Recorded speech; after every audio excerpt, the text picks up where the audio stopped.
All right. Okay, so it said we're live, so let me, I gotta check because it does what it does. Let's make sure. It's on Facebook. You doing this on? Facebook and YouTube. Okay. I don't know why it keeps posting it private. It's like, what? What is the point of posting something if it's gonna be private? I guess. Okay, so we are live. Shout out to whoever shared it already, okay? Because that was quick. That was real Cool quick. feet. That was like, you know, I can't be mad at that. All right, I Oh, will there we wait go. to share it for a second because I want to make sure we're in the whole. We're waiting on share it Ooh, for a second because I want to make sure we're. Uh oh. all right. I turned it down. And then I did it. I turned around and did it.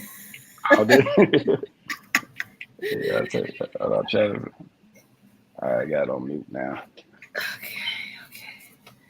All right. So, what was I getting ready to say? Oh, we're waiting for two more panelists, and I'm like excited. But before we, you know, really dive into things into this discussion, in case those of you who are watching now, you don't know what we're talking about. Today is a great title we have called "Was It Worth It?" and it's about the sickle cell advocacy journey. Uh, I'm listen. I have so many things to say, and I'm looking forward to this conversation. So, uh, with that being said, I will introduce myself real quick so that I can start um, broadcasting the PowerPoint. Hello, everyone. For those of you who do not know me, I am Shabreon The Advocate. Uh, Chef Shay Mated, aka uh, also known as Shay Breon Howard. And I just wanted to say thank you all for watching. If you like my content, make sure you share it. And I am a writer, filmmaker, photographer, graphic designer, all around self proclaimed creative genius because I have a lot of creativity in me. And I just use my creativity to bring sickle cell awareness. Other than that, I am the child of a sickle cell patient. My mother passed away from complications of sickle cell when I was 7 and she was 25. I am also the mother of a sickle cell trait warrior. She's 9 going on 10. And yeah, other than that, that's it. I mean, yeah. D'Angelo, you mind introducing yourself, please? Okay. My name is D'Angelo Simmons. I started 365 Never Ending Fight. We located here in Cincinnati. And I've been doing advocate work about 20 years now. Uh, what I did is to basically took my experience with sickle cell, my hurdles, and put together a program to try to shorten the distance for other sickle cell patients. That's me. And I also go by Mr. Check Your Temp on social media where I do different podcast interviews of sickle cell patients because I like to basically shine a light on the ones that can battle and still, basically maintain a life and basically try to do better while battling sickle cell. Awesome. Okay. Uh Dorian, we're gonna skip to you until Lena is ready.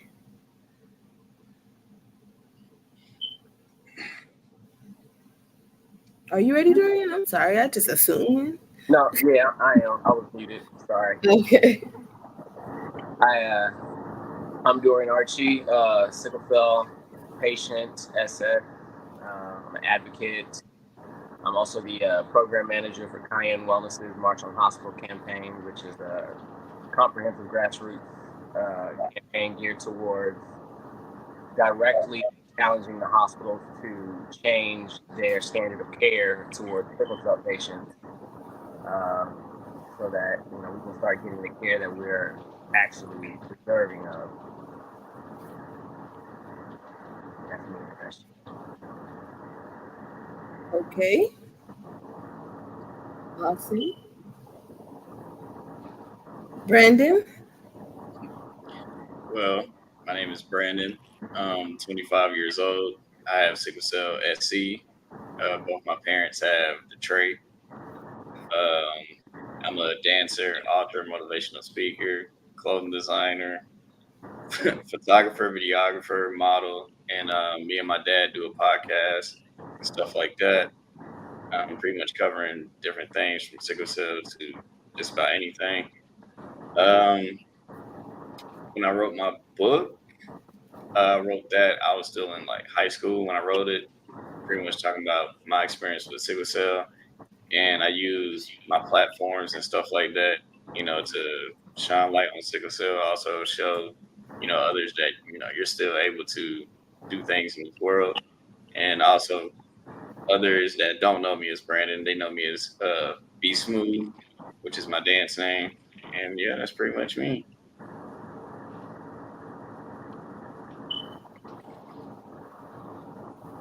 Awesome. All right, now you know. Come on, Lena. It's your turn. Is it my turn? Hi, you guys. Hi, everyone. I'm sorry for my lateness. My name is Lena Harvey. I am a sickle cell warrior. I have sickle cell beta thalassemia plus. Um, I live in Indianapolis, Indiana. I was born in Chicago. Um, I have a family here. I have a husband. I have a 10-year-old son. We have a mini schnauzer. He's all black with a little gray beard. He thinks he's a person. Um, and I have been advocating in numerous ways for, like at least 2 decades. So I've definitely got some skin in the game. I have quite a bit of personal knowledge as well as professional knowledge that is, growing. And so I am just super happy to be here. Happy to see you again, Shay. Thanks for having me on. Thanks for having us on. You guys can find me on pretty much all social media platforms under Lena Harvey. I am on YouTube as well. Lena Lavish, the Queen Warrior herself on YouTube. I'm Lena Lavish 100 on TikTok. That's probably going to get you the most up to date, going on from me. But yes, I've advocated in a lot of different, avenues over the years, and increasingly, more so these days. So thanks for having me. Awesome. Thanks for being here. Of course. All right, y'all. All right. So let's get started. Let me bring the lovely presentation up that I did for us for today. All right. Everyone can see? Are we good? Yeah, it looks Awesome. good. Yeah. Awesome. Okay, great. All right. So, first of all and foremost, I just want to say happy Sickle Cell Awareness Month to everybody out there. Yes. It's our month to shine for real, for real. So, yes. Happy sickle timber. Happy sickle timber. Happy Sickle Timber. Absolutely. Okay. So, Was it worth it? We just did the intros, so that was cool. All right. Now, truthfully, I'm gonna look at these questions from my other device here because I'm blind. I can't see that. Anyways, we're just gonna start with. Hold on a second, y'all. Bring it up. Okay, we're gonna start with. Why do you choose to advocate, and what form of advocacy do you participate in? I know we kind of already touched upon that with our introductions, but not really. So I think this is an opportunity to dive in a little deeper and, go a little further about why this is so important to us and, where we get all this steam from, right? So I'll just start. Just to start us off. Uh, yeah. Well, why do I choose to be an advocate? Well, it's needed first and foremost. I think what really made me take it as serious as I take it now is that I saw so much suffering at one point, so much suffering. And I know people are still suffering, but it was like a point where I just had to get up and do something. I knew I had all these talents and gifts and skills, and I could help to bring a spotlight to this illness. I can help be a light, a guiding light to people who may feel like they're alone and in the dark. And sorry, scam likely always calling. Anyway, so with that being said, it really, for me, that's what made me really know that that was something I had to take seriously. And I've already talked about my forms of advocacy, but I can, I'll just list off stuff that I've done. Stuff like documentary series, magazines, so much stuff. Listen, we don't have the time if I sat here, but all I can say is I just use my creativity. I know that God put so much gifts and talents in me for a reason, and I plan to leave here completely empty. And the only way I can do that is if I use it. So that's what I'm doing. I'm using my gifts to the best of my abilities to help bring awareness to sickle cell and mental health. That's another something else that's really important, and it basically goes hand in hand anyway. So yeah, who's next? Well, I guess I'll jump in there. Okay. So I guess by profession, I am a political and community organizer.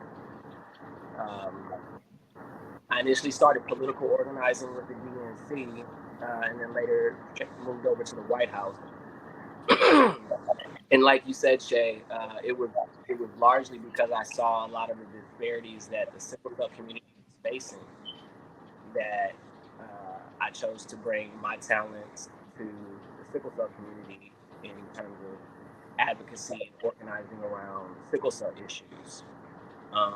Actually left politics altogether and strictly started focusing on community organizing, and that's largely what I do now, organizing around. I'm still political organized, but I politically organize around community-based issues, specifically ones that impact sickle cell patients. I worked on Assembly Bill 1105 out here in California, which ultimately garnered about $3.5 million for sickle cell patients in creating sickle cell centers, as well as dispersing money to various sickle cell nonprofits and CBOs.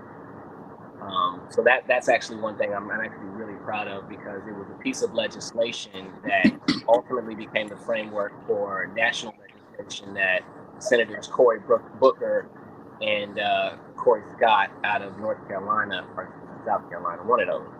But Senator Booker and Scott did a joint bipartisan bill, sponsored a bipartisan bill presented to Congress for sickle cell patients, and hopefully, it's gone through a couple of sessions already and hasn't passed, but hopefully with continued work and effort, we can continue to see more political strides in the name of sickle cell. Because I honestly think that by changing the stigma and the view around how sickle cell is viewed, both socially and politically, that we can really change the narrative around how sickle cell patients are viewed in hospitals and ERs, which is where patients experience the greatest disparities and loss of life. So, that's where I choose to advocate, and will continue to advocate, and as well as any avenue that I can get my foot in the door for. But yeah, I'm also a graduate of Howard University. I don't know if I mentioned that, but yeah. Just to throw that in there at the end, I know that's right, Dorian. Okay, we lost him as soon as he finished talking. He'll be back. That was All right, great. who's next? I go. Well, I started doing advocacy work when I was probably about 25. I'm 44 now. And when I first jumped into it, I used to work for a company called Hawksworth Blood Center.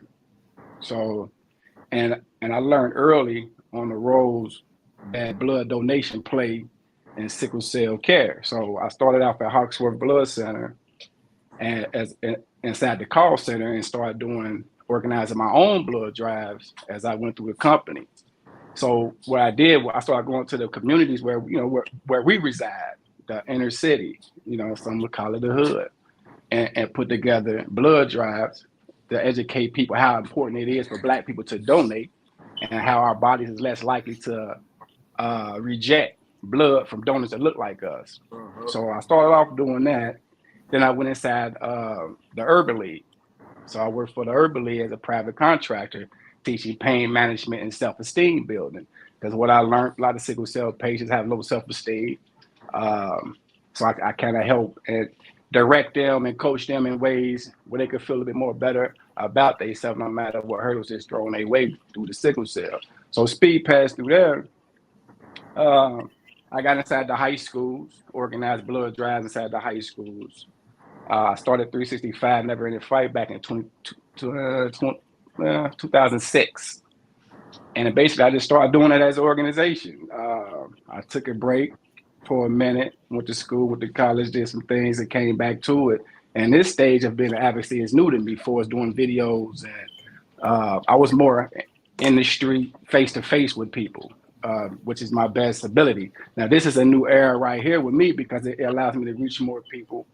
And I really just now, at the stage I'm getting now, where I'm at with it now is, I realized how sickle cell was the base, but it's not who you are, right? So I kind of help educate young folks, young people that deal with sickle cell, knowing that they not sickle cell. Sickle cell is just a part of them. They still could be successful. They still could be great. They can do anything they want to do, but you have to learn how to maintain and but learn to live with that illness, basically. But that's where I'm at with it now. So that, on for social media sites, I go back Mr. Check Your Temp, because one thing we know about sickle cell patients, we always get our temperature checked. So you never really know how a person doing until you check their true temperature. So that's where that name comes from. So I just use these platforms to educate, and I also use this platform to help maintain my mental. Because as you get older, you never realize how your mental is fully affected, from the battle and the hurdles and the complications of sickle cell. So that's kind of where I'm resting that for the advocate part. Just maintaining your life with sickle cell anemia to the best of your ability, and make sure you treat your mental first. But that's where I'm at with it now. Awesome. Okay. Yeah, that's what's up. Right. All right. So who's next? Oh, before we continue, I'm sorry. Master has joined us. Hi, So thank Master. you for joining us, Master. If you just How want to y'all doing? kind of quickly introduce yourself, and then I'll tell you what the well, actually, I'll tell you what the question is. The question is, um, why do you choose to advocate, and what form of advocacy do you participate?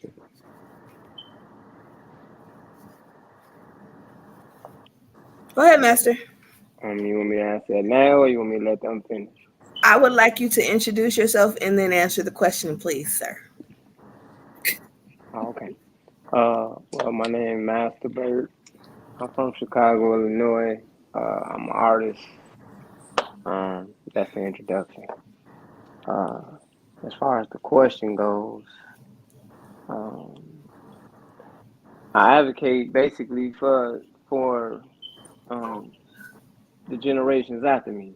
You know, there was a lot of things that I didn't know um, as I was growing up, and then I just so happened to meet somebody on here who taught me a whole lot on social media. I mean, who taught me a whole lot, like from being just in and out of the groups and everything. And when I met this guy, he taught me a lot. So I mean, why not give it away, give that part away as well?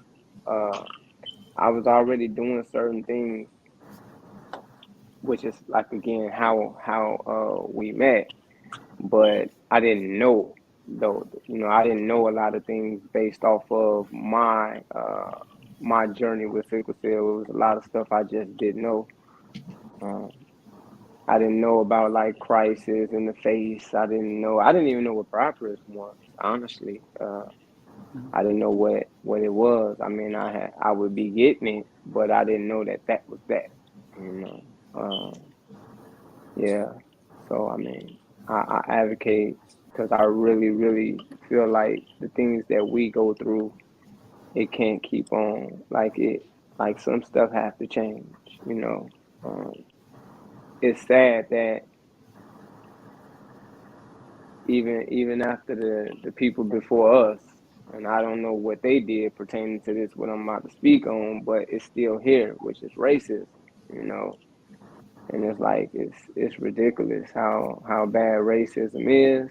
A lot of things I didn't experience because, like I said, my journey wasn't, you know, it wasn't a lot of hospital. It wasn't a lot of me being in the hospital. But as I start seeing, you know, um, other people and talking to other people and like reading other people's stories, uh, man, some of the stuff I used to think people was tripping.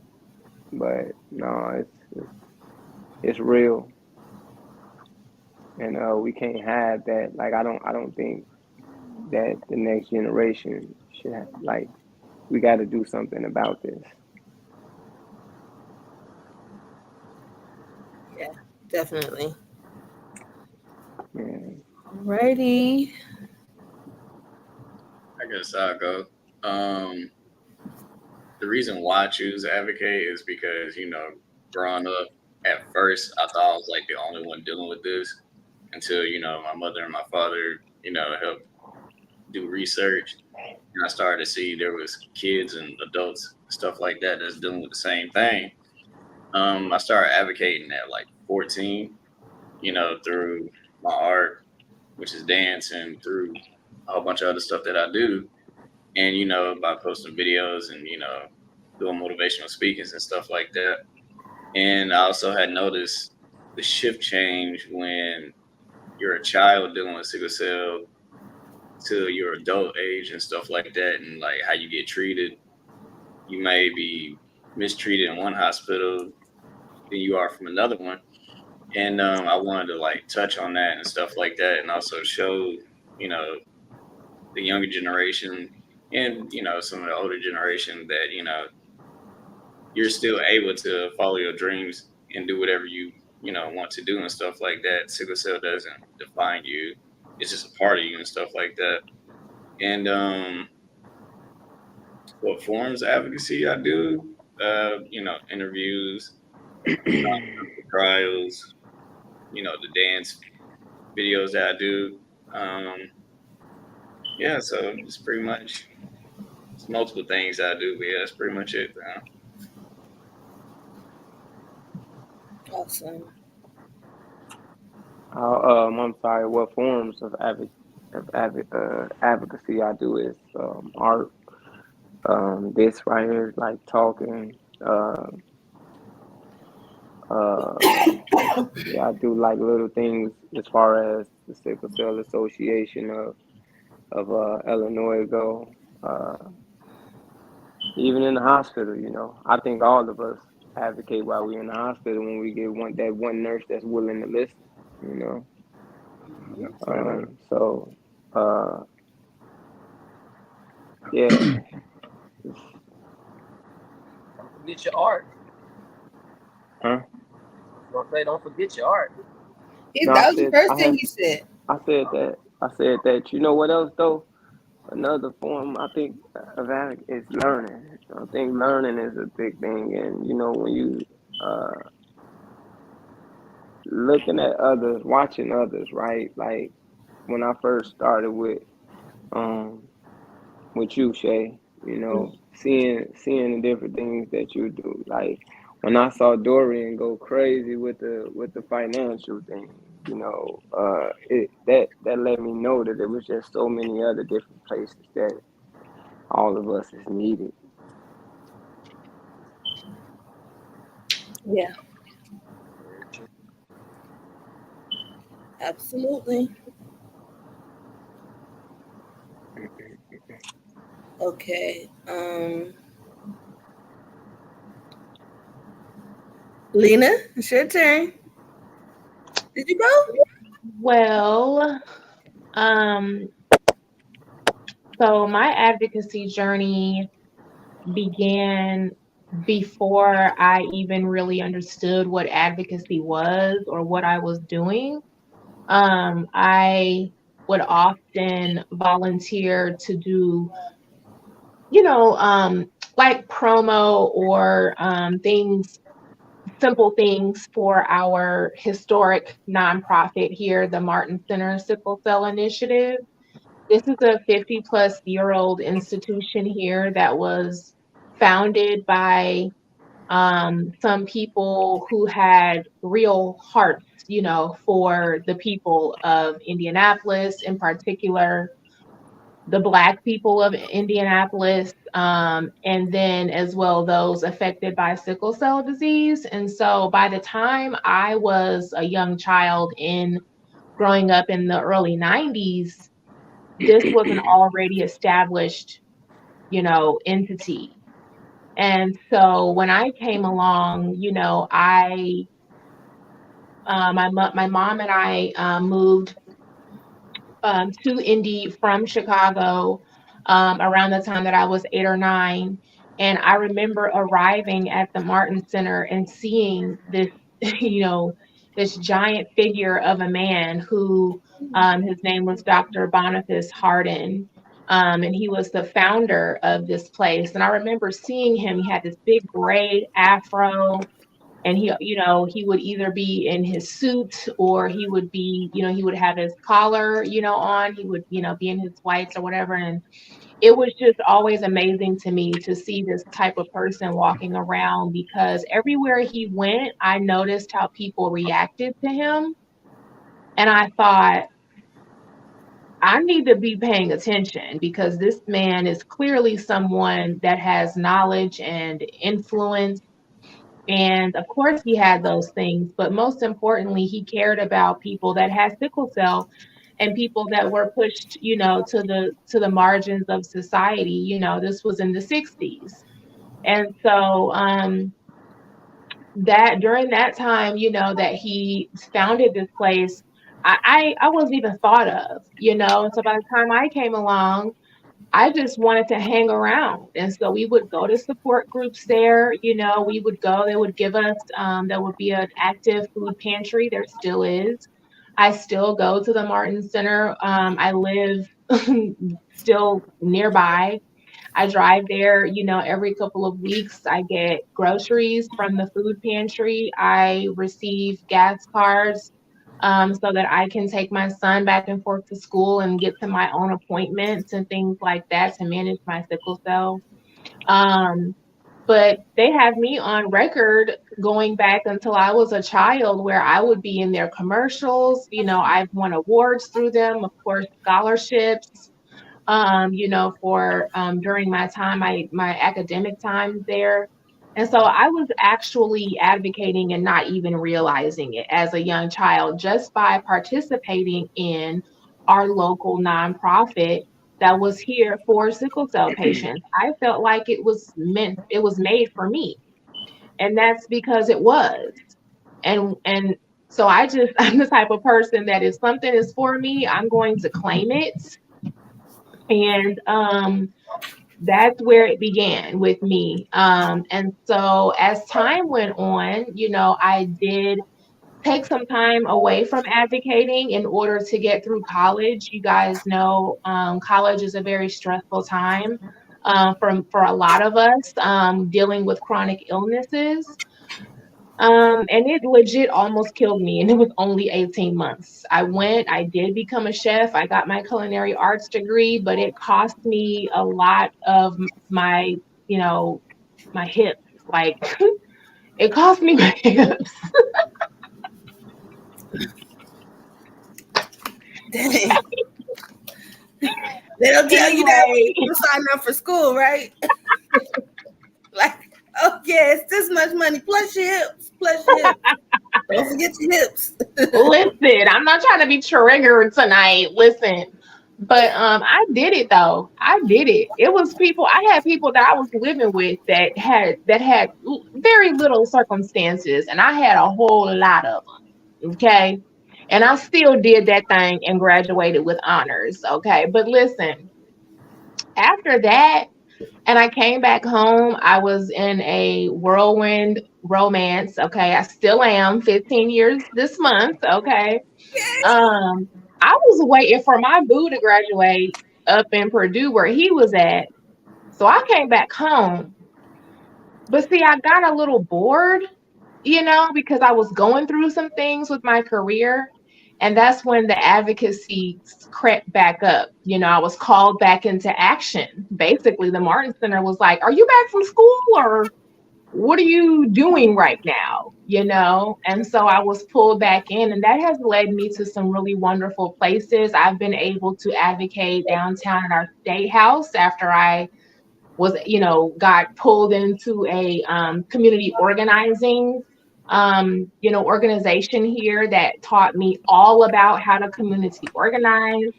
I've been able to participate in numerous conferences, and I was able to be a moderator for Pfizer last year. I am now our co-chair for our statewide advocacy day or advocacy committee now.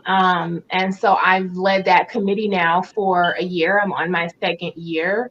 Um, and I also am, a part of the SCMA, which is Sickle Cell Medical Advocacy Incorporated with Dr. Simone. If anyone of you has heard about Dr. Simone or knows her, then you're already familiar with the fact that she is literally the title of her first book, A Doctor in a Patient's Body.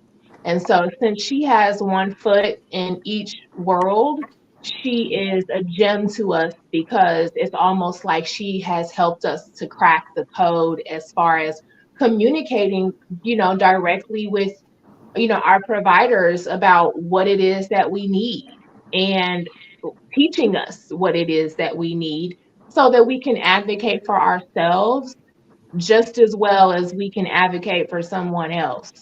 So my journey has not only come full circle um, with the fact that I believe next month I'll be able to go to my very first SCDAA convention. in Arlington, and that's going to be on scholarship from the Martin Center. So, after so long of putting in work with them and being there on call, they really want to support me in my personal journey, which is being enlarged.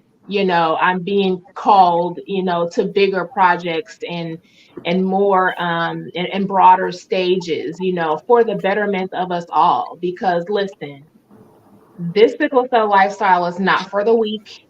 There's no person that I know that would volunteer to trade places with me. And so for that, I say, so be it. I'm a warrior, I'm a queen. So I'm trying to be out here to showcase that it doesn't matter what your circumstances are.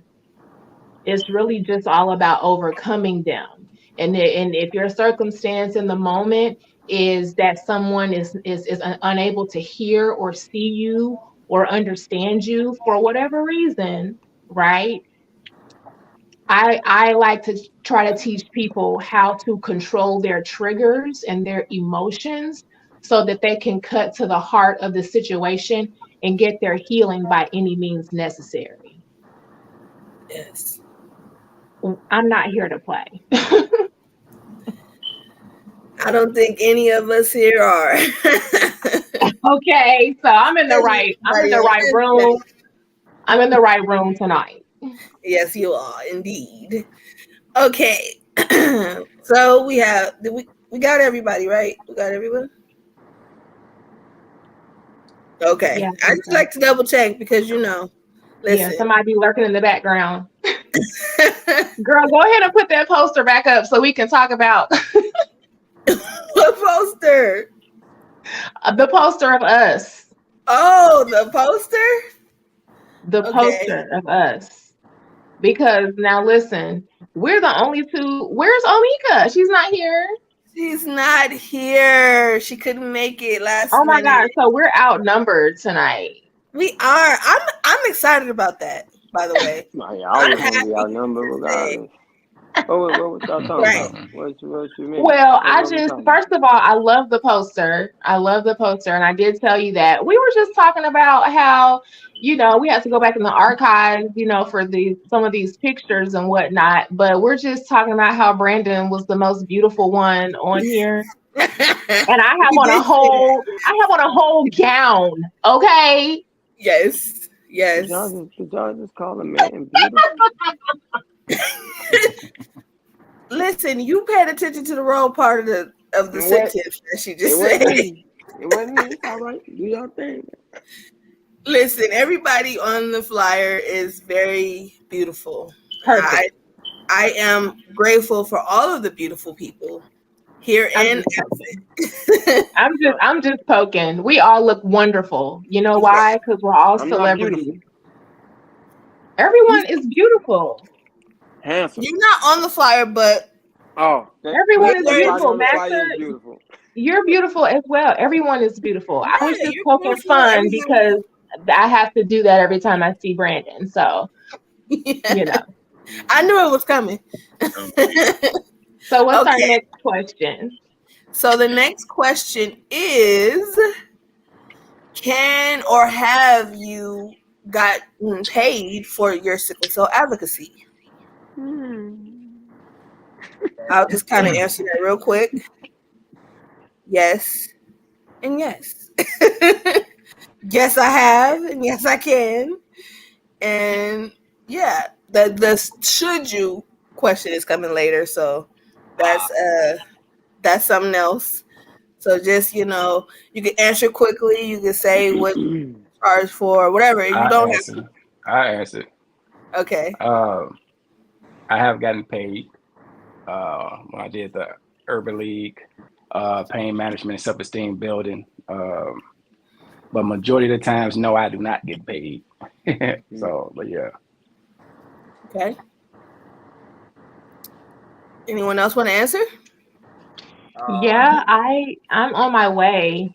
I've gotten paid as of this year. I think was the first time that I've been paid. So that was a you know, a milestone for me since I kind of just got here a couple years ago.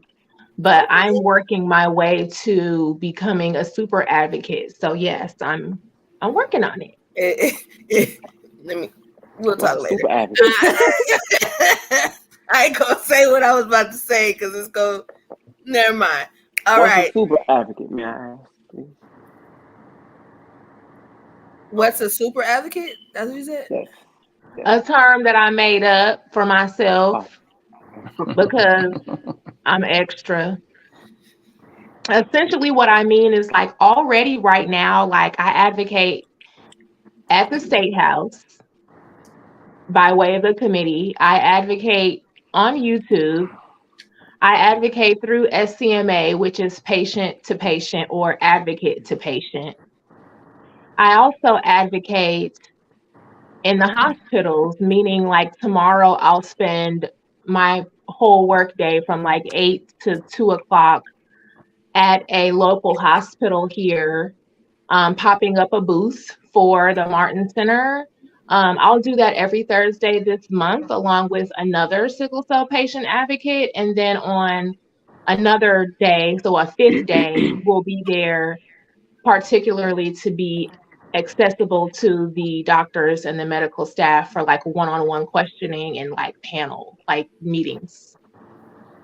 So I advocate in a like in 4 different, you know, lanes or whatnot, which is why I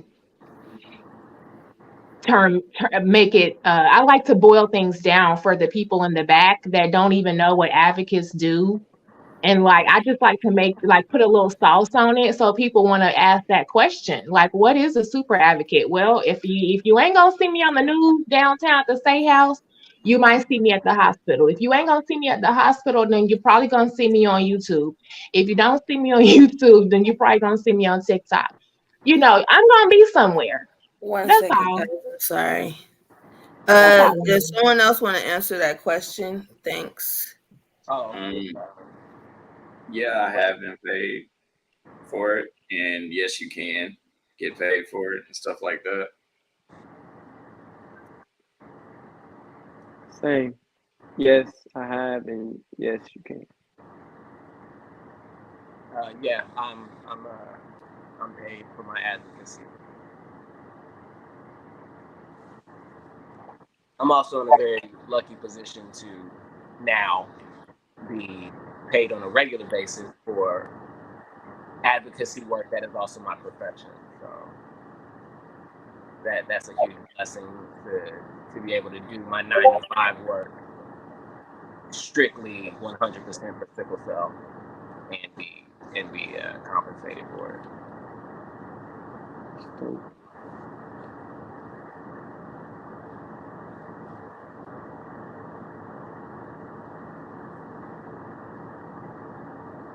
Jeopardy court? Jeopardy. All right now. Okay. You know there's a mic right here, right? Like it's sorry. Okay. Ouch. I keep hitting my freaking leg. Okay, did everybody who wanted to answer the question answer it? Yep. Yeah. Yeah. All right. Okay, so next question. Do you see a prevalent change in the sickle cell community? And is it positive or negative? Yes. I answer. Who say that? You go ahead. In the last, I'd say 10 years, but really in the last 5 years, I've seen probably some of the greatest strides for sickle cell that I've seen in the entirety of my life. Just in the last 5 years. In the last 5 years, I think we've made more strides than in the previous 20 combined, just in terms of having like sickle cell specific drugs that are FDA approved specifically for sickle cell, not some other drug that they found out kind of sort of did something for sickle cell. So now they peddle it to us, every chance they get. But drugs that were clinically trialed specifically for sickle cell patients to aid sickle cell patients for sickle cell issues. Preventative measures, as well as seeing funding increases on state and federal levels. You know, I know typically the Black community isn't the biggest fan of Donald Trump, but if you look at the facts, Donald Trump was the only president in recent history, literally since Nixon in 1975, to give federal funding specifically to sickle cell disease. Also holding White House, you know, open table caucuses with sickle cell patients, practitioners, advocates in the White House. So no other president since Nixon. Well, no other president did that at all. But Nixon gave money, but Trump took that a step further. So just seeing stuff like that on the national stage, seeing our sickle cell be spoken about on the national stage, is something that you didn't really see until very recently. So I think that a lot of the progress that we're making and have made has been very positive, especially in destigmatizing a lot of negative stuff that you typically heard about sickle cell patients, or sickle cell patients have conveyed to them by the very people who are supposed to be taking care of them. And instead of taking care of them, they're disparaging them or telling them, what another patient did, or another experience that they had, or that they've heard we're all drug seekers, or that kind of stuff has largely been tapered in a lot of ways. And I think it's because of the work of advocates like us, conversations like these that are taking place. So yeah. I'd like to speak to that. All right, let's hear it. Now, Dorian, I appreciate that information, because some of the things you said I did not know. But for us here in Cincinnati, with the way I guess some of them changes hasn't trickled down to some of these clinics around here.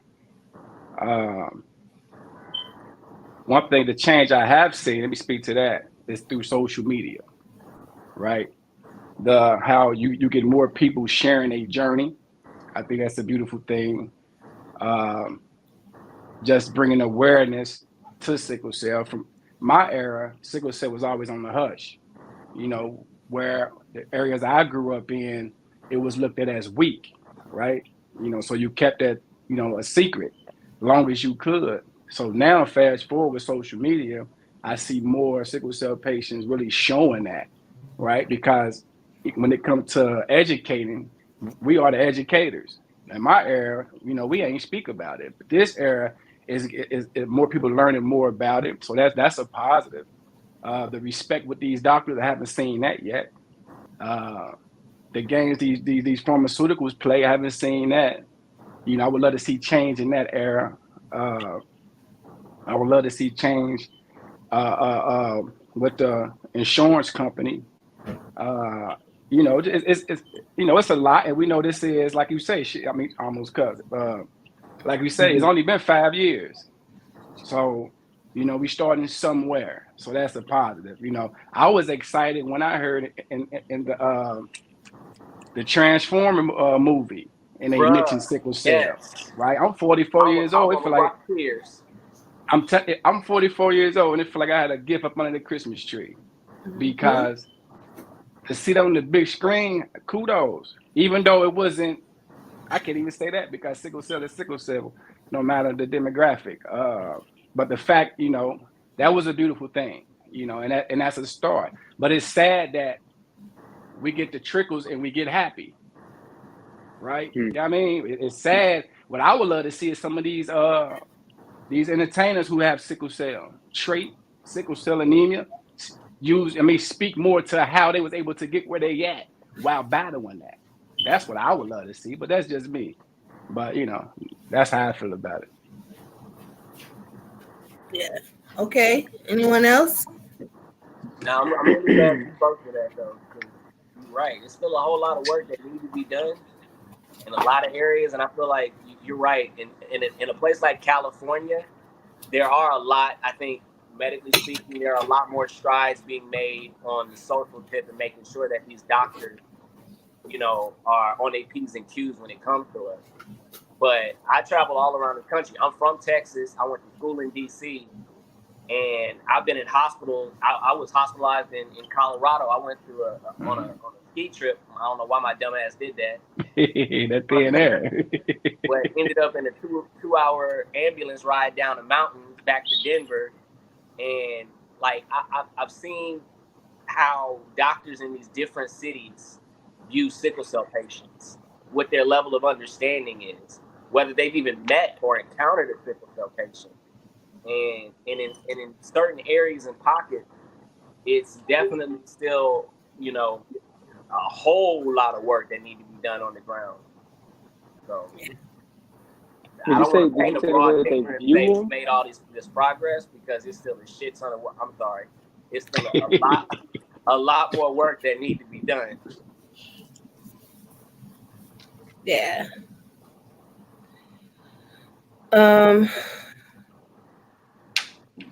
Well said. Listen, I see great changes.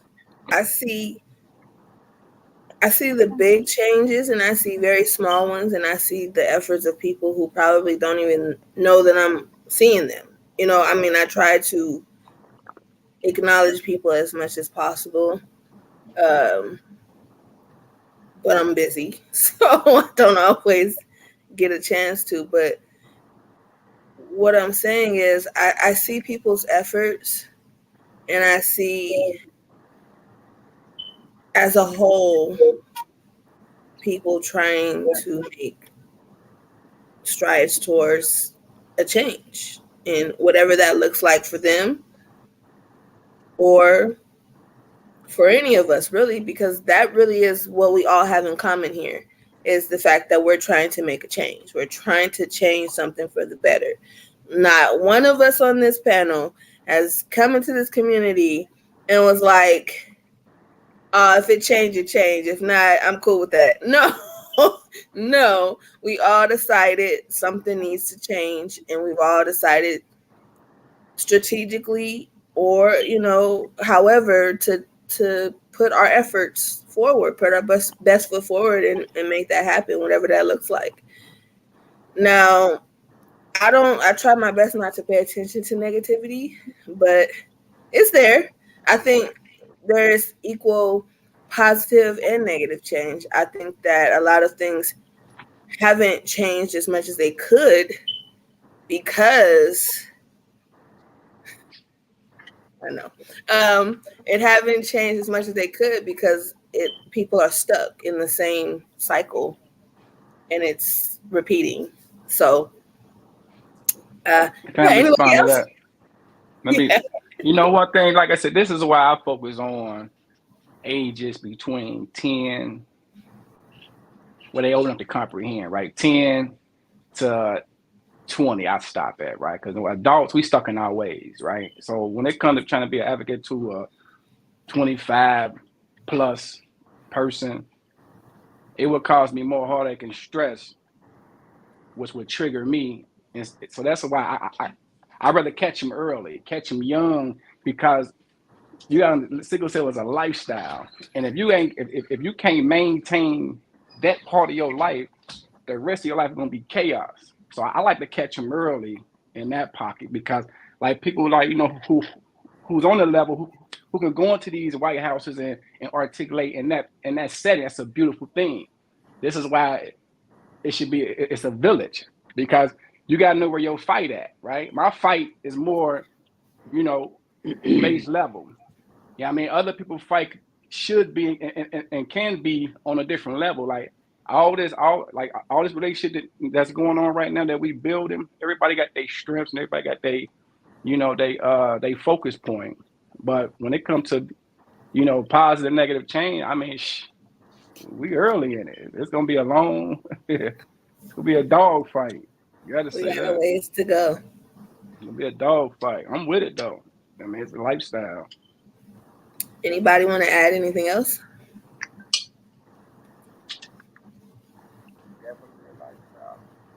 Okay, we can move on. All right. So we did touch upon change, but we're gonna dive in a little bit deeper. Okay. So if you could change 3 things about living or life with sickle cell, what would it be? If I could change 3 things,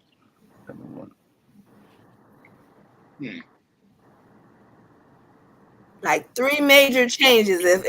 If a genie was like, "Yo, you get 3 wishes." you know what? Talking about I got like one. Oh, my bad. issues Go ahead. around sickle cell, or like specifically within the disease. Within the disease, whatever, however, whichever perspective you would like to take a shot at answering from.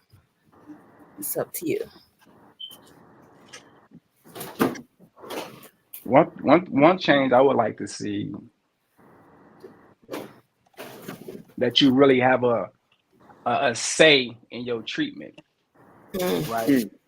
Because we know these doctors give us the illusion that we are part of our treatment, and we really not, right? Because if you protest too hard, you'll get blackballed, right? So I would rather our voice truly be heard. You know what I mean? And not saying some don't. I'm not saying it's spit across the board, because all doctors not bad. But we know that is a factor of it's a few out there. So that's one thing I would like to change. I would like to see change that, we really got to say in our treatment, right? So that's one for me. Okay. One for me is the sickle cell community, like the what's the non-profits and all of that, like I don't know, they really, I think it needs to be just really pushed and enforced that you all collect money because of us. For real. Like, y'all not, like, a lot of them don't even have sickle cell. So you're not really doing nothing. Like, for you really do this for us. So even when we talk about like payment, that should never be a problem if you're advocating for a particular group. But aside from that, I just think like all these associations and all of that, and it's like, why don't they come together for like a collective, donating to politicians and things of that nature? Like, I just think that that makes an impact. If politicians control the hospitals and things of that nature, like why aren't they doing things like more political versus just we having a sickle cell bowl this month and we having a sickle cell this week and we doing that? Like, that's great, but what about the things that really really really matter? Some of these people get millions. Some of these groups, they get millions from different hospitals and different companies, and it's like it could be so much more done with that. Yeah, they say that sickle cell is the least funded. Well, when couldn't some of that go to that as well? I mean, just saying. Hey, Master, I don't even mean to cut you off, man, but I want to piggyback on that, right? Okay, but I want to piggyback on that, right? So when I started with the Herbal League here in Cincinnati, right, I was 25 when I first started figuring out the 501c3 game, right? But as I got closer to that, to the money, I realized how a dirty game when it comes to them, the money game, right? When it comes to them grants, right? And so as I moved through that system and saw the politics in it, so I started working with another organization where they was getting $250,000 on a year or something like that. I don't know a year for how many years, right? And what they did was they took sickle cell patients and had us stand up there and tell our story. Boy. And what while they have a box lunch for you with chips and a bologna sandwich in it, and they walk off right with the check. So Yeah. one time I had a friend of mine who was a female who was doing it with me. You know, her gas electric about to get cut off.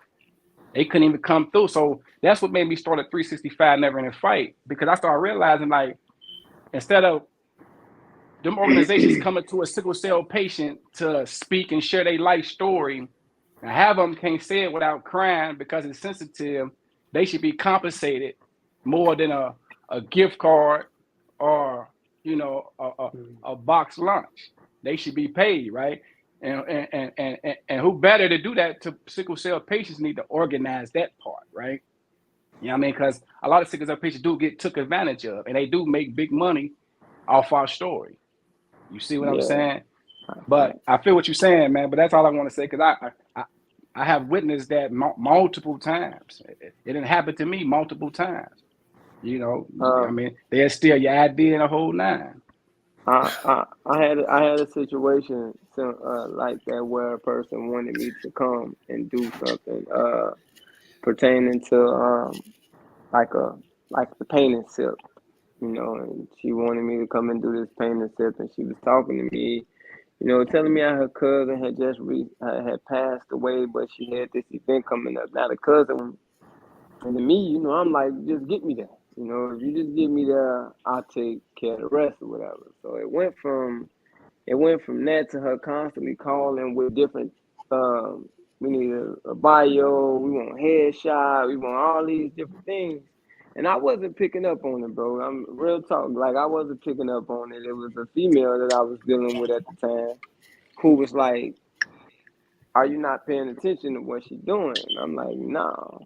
So she called me at once. She called me, man, and she ended up having an artist friend who she was like, "Okay, well, my friend is gonna like do the paint party. She gonna do the paint part, but what you could do is you could just bring your artwork and sell your artwork." And it just started getting away from the things that I was supposed to do more and more and more. And then my friend just came out and was like, "Look, man, you know, she playing you. Like, she playing you. You just really finna be the mascot for this thing.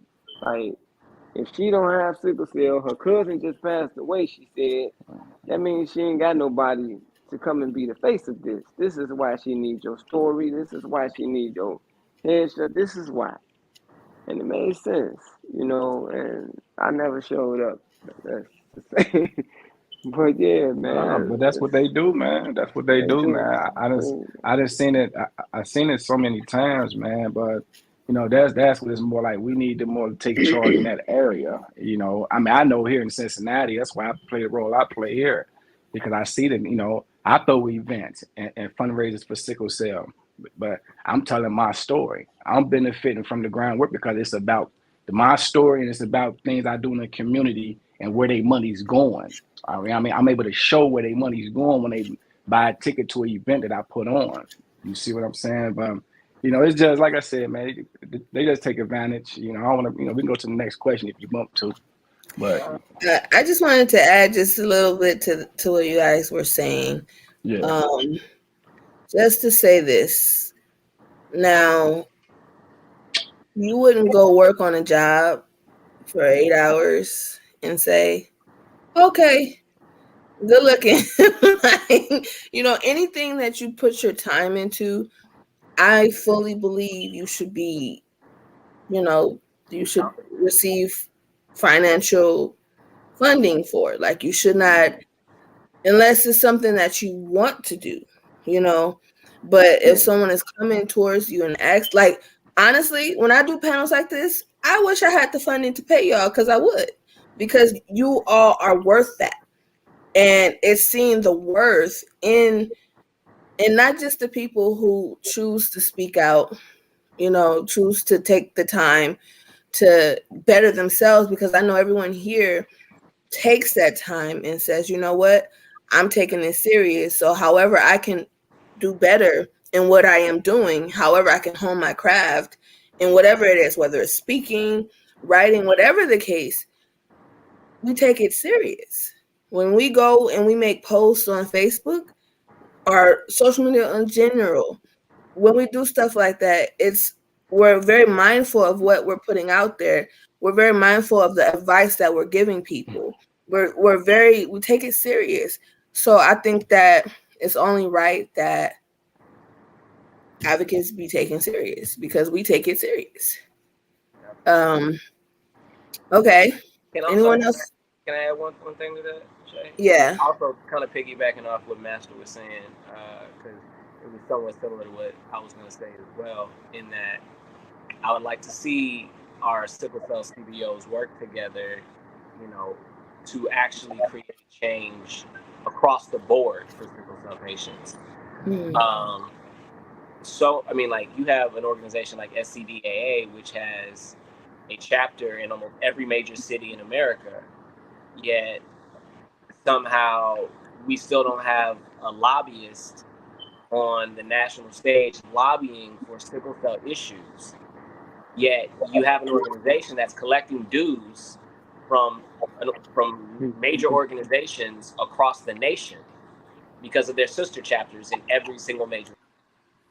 Like, I would love to know what SCDA's overhead looks like. I would love to see SCDA's books, because in terms of what the work that they could be doing, or the work that as a collective we could be doing with sickle cell, because so many of us don't work together. Not only do we not work together, but there's literal infighting and backbiting between organizations a lot of times. It can make it hard to actually get stuff done, because then when the people who want to do big things for us come to us and say, all right, well, what should we do with it?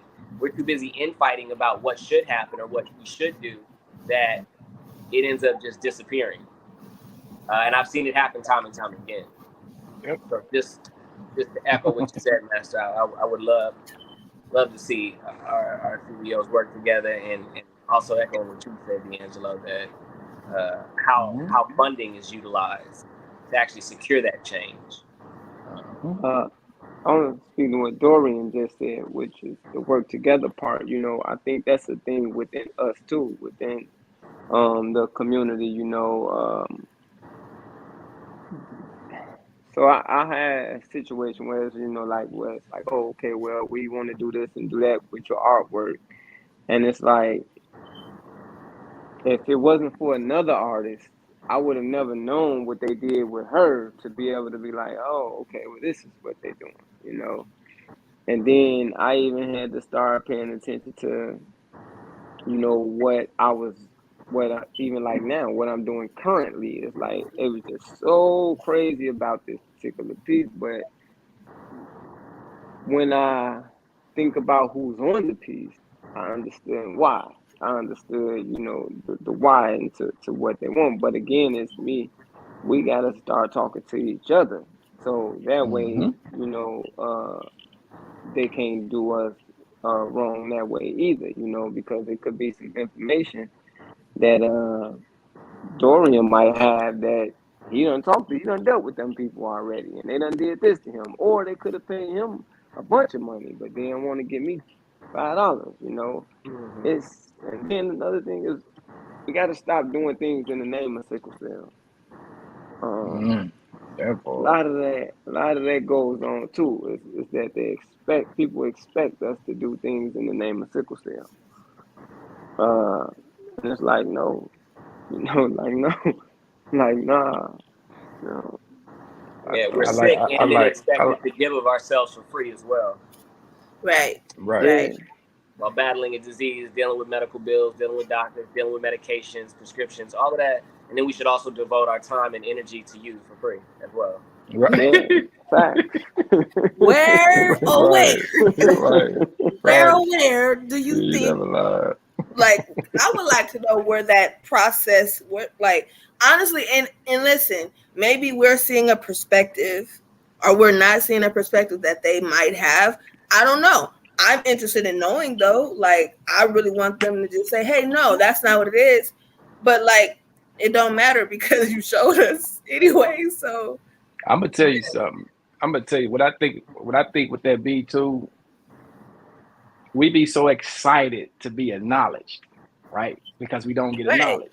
So anybody could come and call upon us and we so eager to educate and motivate, we dive in, right? And which is cool to be excited because there's nothing wrong with that. But sometimes we gotta take a step back and jump in during your inbox and jump in your inbox and say, hey, what y'all think about this? I got this opportunity. Yeah.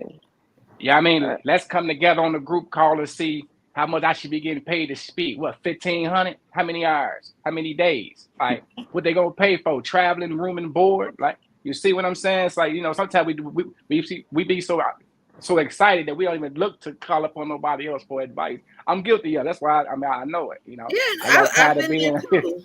Yeah, I got I tired of was. being stuck up. You hear me? Yeah, Getting robbed. A listen, lot of times, listen. asking Honestly, goes a that's long really way. like truthfully what it is. If you think about it, right, and you're like, you know, you're coming into this community and you're so on fire, and so you just want to help, you just want to contribute, but that's up to you what you decide to donate as far as time goes. That's your choice. So if somebody hits me up and I don't feel like not charging that day, guess what? I'm going to charge you. And if you can't pay the fee, don't even come near. That's why I like don't. And it's not about, I don't feel like, oh, I'm too good. What I feel like is if you drink water from every place, you can drown. Sometimes you can't be so thirsty for, getting these opportunities that you're just taking it from anywhere, and it's to your detriment at the end of the day. Not to say something bad is going to happen to you, but you do feel used. You feel unappreciated. You and who wants to feel like that when you already going through what you're going through with sickle cell? Who has time to feel like they don't matter when they've struggled their whole life feeling like they don't matter? You understand?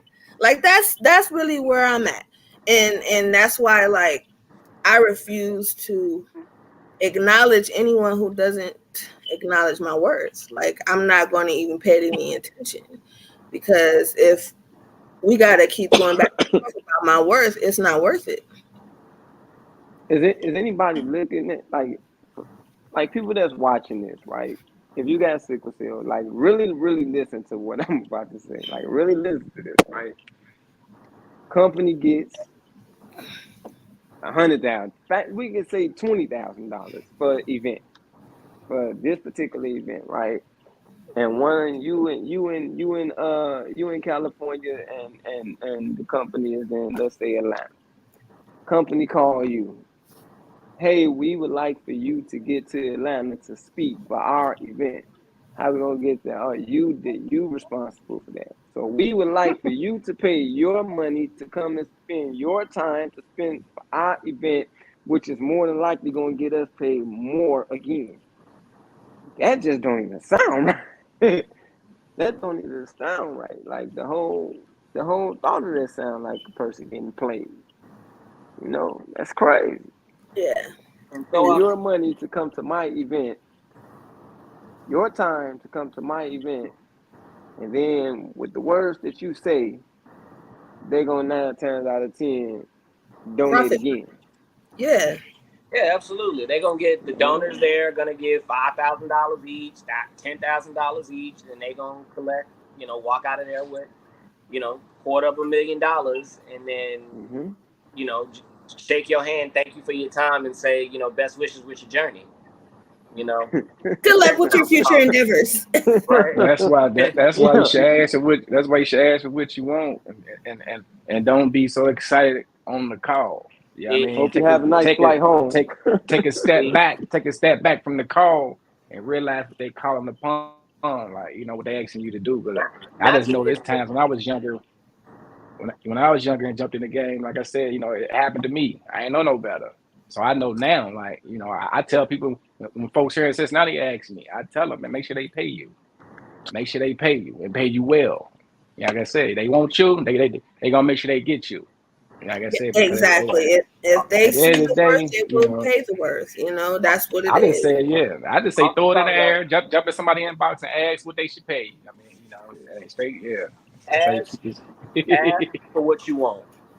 Yeah, What do I've been saying this since 2016. I wrote a yeah, poem about it. Know your worth and charge double, bro. Like I really mean that from the bottom of my heart, with everything, every fiber in my being. Know your worth and charge double, because at the end of the day, no one can tell you what you're worth. You know what you're worth. You know how much education you have. You know how much time you're willing to dedicate to bettering all of that. No one can put that price on that but you. Yeah. At, So at, at minimum, look at what what organization is asking you to do this, and right. like if it's a major institution like a university hospital, or a hospital period, those organizations are multi-million dollar, sometimes billion-dollar institutions in and of themselves, and there's no excuse for them to not pay you. right. Two, a smaller nonprofit, they may collect a $250,000 check or something like that, but that entire $250,000 is probably going to go to keeping the lights on, the overhead, paying for the entirety of all the kids that they send to camp. And that's why so oftentimes, like a lot of these smaller sickle cell nonprofits, the only major program they do a year is sending the kids to camp, because all they're working with is $100,000 for the year or something. Don't forget paying themselves, brother.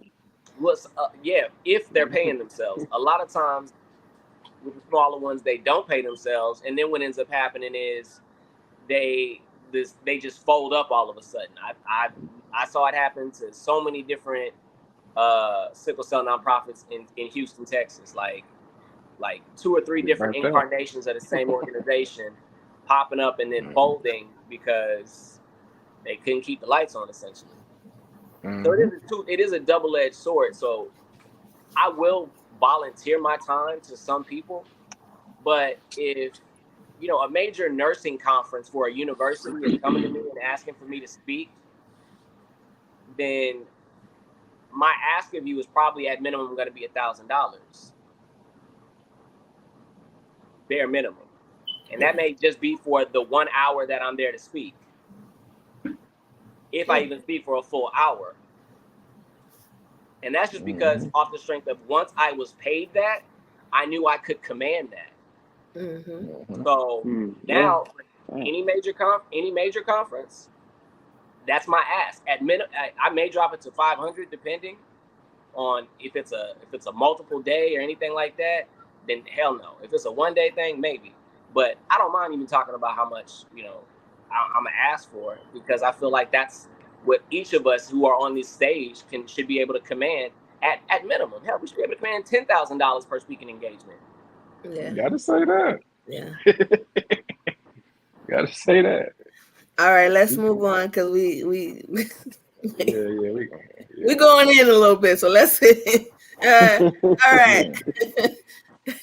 So what issues should be spotlighted more, or do you like that has the attention that it does to create change for the better? I can off the top of my head say blood drives. Like I know that was gonna be my number one thing. That was gonna be it. Like, Black and brown people need to give blood regularly, if for nobody else, then the sickle cell community. Yeah. Absolutely. Period. If y'all got follow-up questions, inbox me, I guess. Like, do I need to explain? Listen, I did a blood drive 1 year in the hood. I'll just say in the hood, and like the Black people was like, "Oh, I'm afraid of needles," but tat it up though. I'm like, what? That's one of my favorite ones. I love that. It's one of my favorite ones, girl. In their defense, that's a little you can't do different. anything. It's not different, bro. Needle is a needle. I'm doing Whether my it's going on your skin or in your skin, it's a needle. It's left-handed. A tattoo is sitting there jabbing you a million little times. It's a million little. You getting poked one time with a baby needle, and you got the biggest, burliest tattoo sleeve down their arm guys telling you that they're afraid to do it. I'm doing my second blood drive for this year with my fraternity, Kappa Alpha Psi Fraternity Incorporated, and one of my biggest pushes within the fraternity has been doing more blood drives on the national stage. So I've already reached out to our province, and they've already made sickle cell a national or a province initiative within our California region, so that every chapter is responsible for doing at least one blood drive a year. So that in and of itself is going to increase, especially black men, because black men are the smallest donor population of any donor group out there. It's black men who give the lead, and black men are the ones who need to give the most. Because, like you It said, seems like black men don't want to do nothing, man. It's crazy. I'm gonna tell you something. I'm gonna tell you something, right? So back when I first started coordinating blood drives with Hawksworth, right? I saw the difference on how Hawksworth will treat a blood drive that's in the burbs, right? They got all the bells and whistles, all the giveaways, etc. But when they came into the inner city, the blood drives look different, if any, right?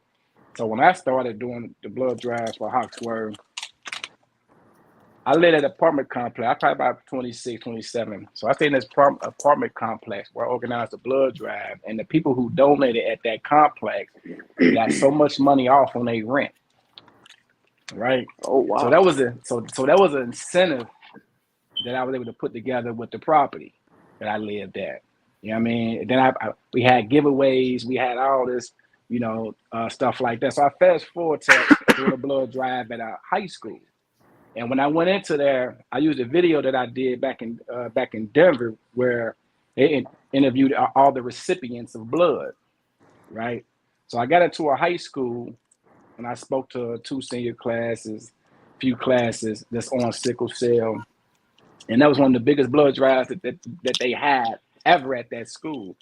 It's just the incentives that's needed to get black people to come out. We need a little bit more. Just keep it a buck. You know what I mean? If we, some of our families don't even know what sickle cell is, let alone in need of blood. You see what I'm saying?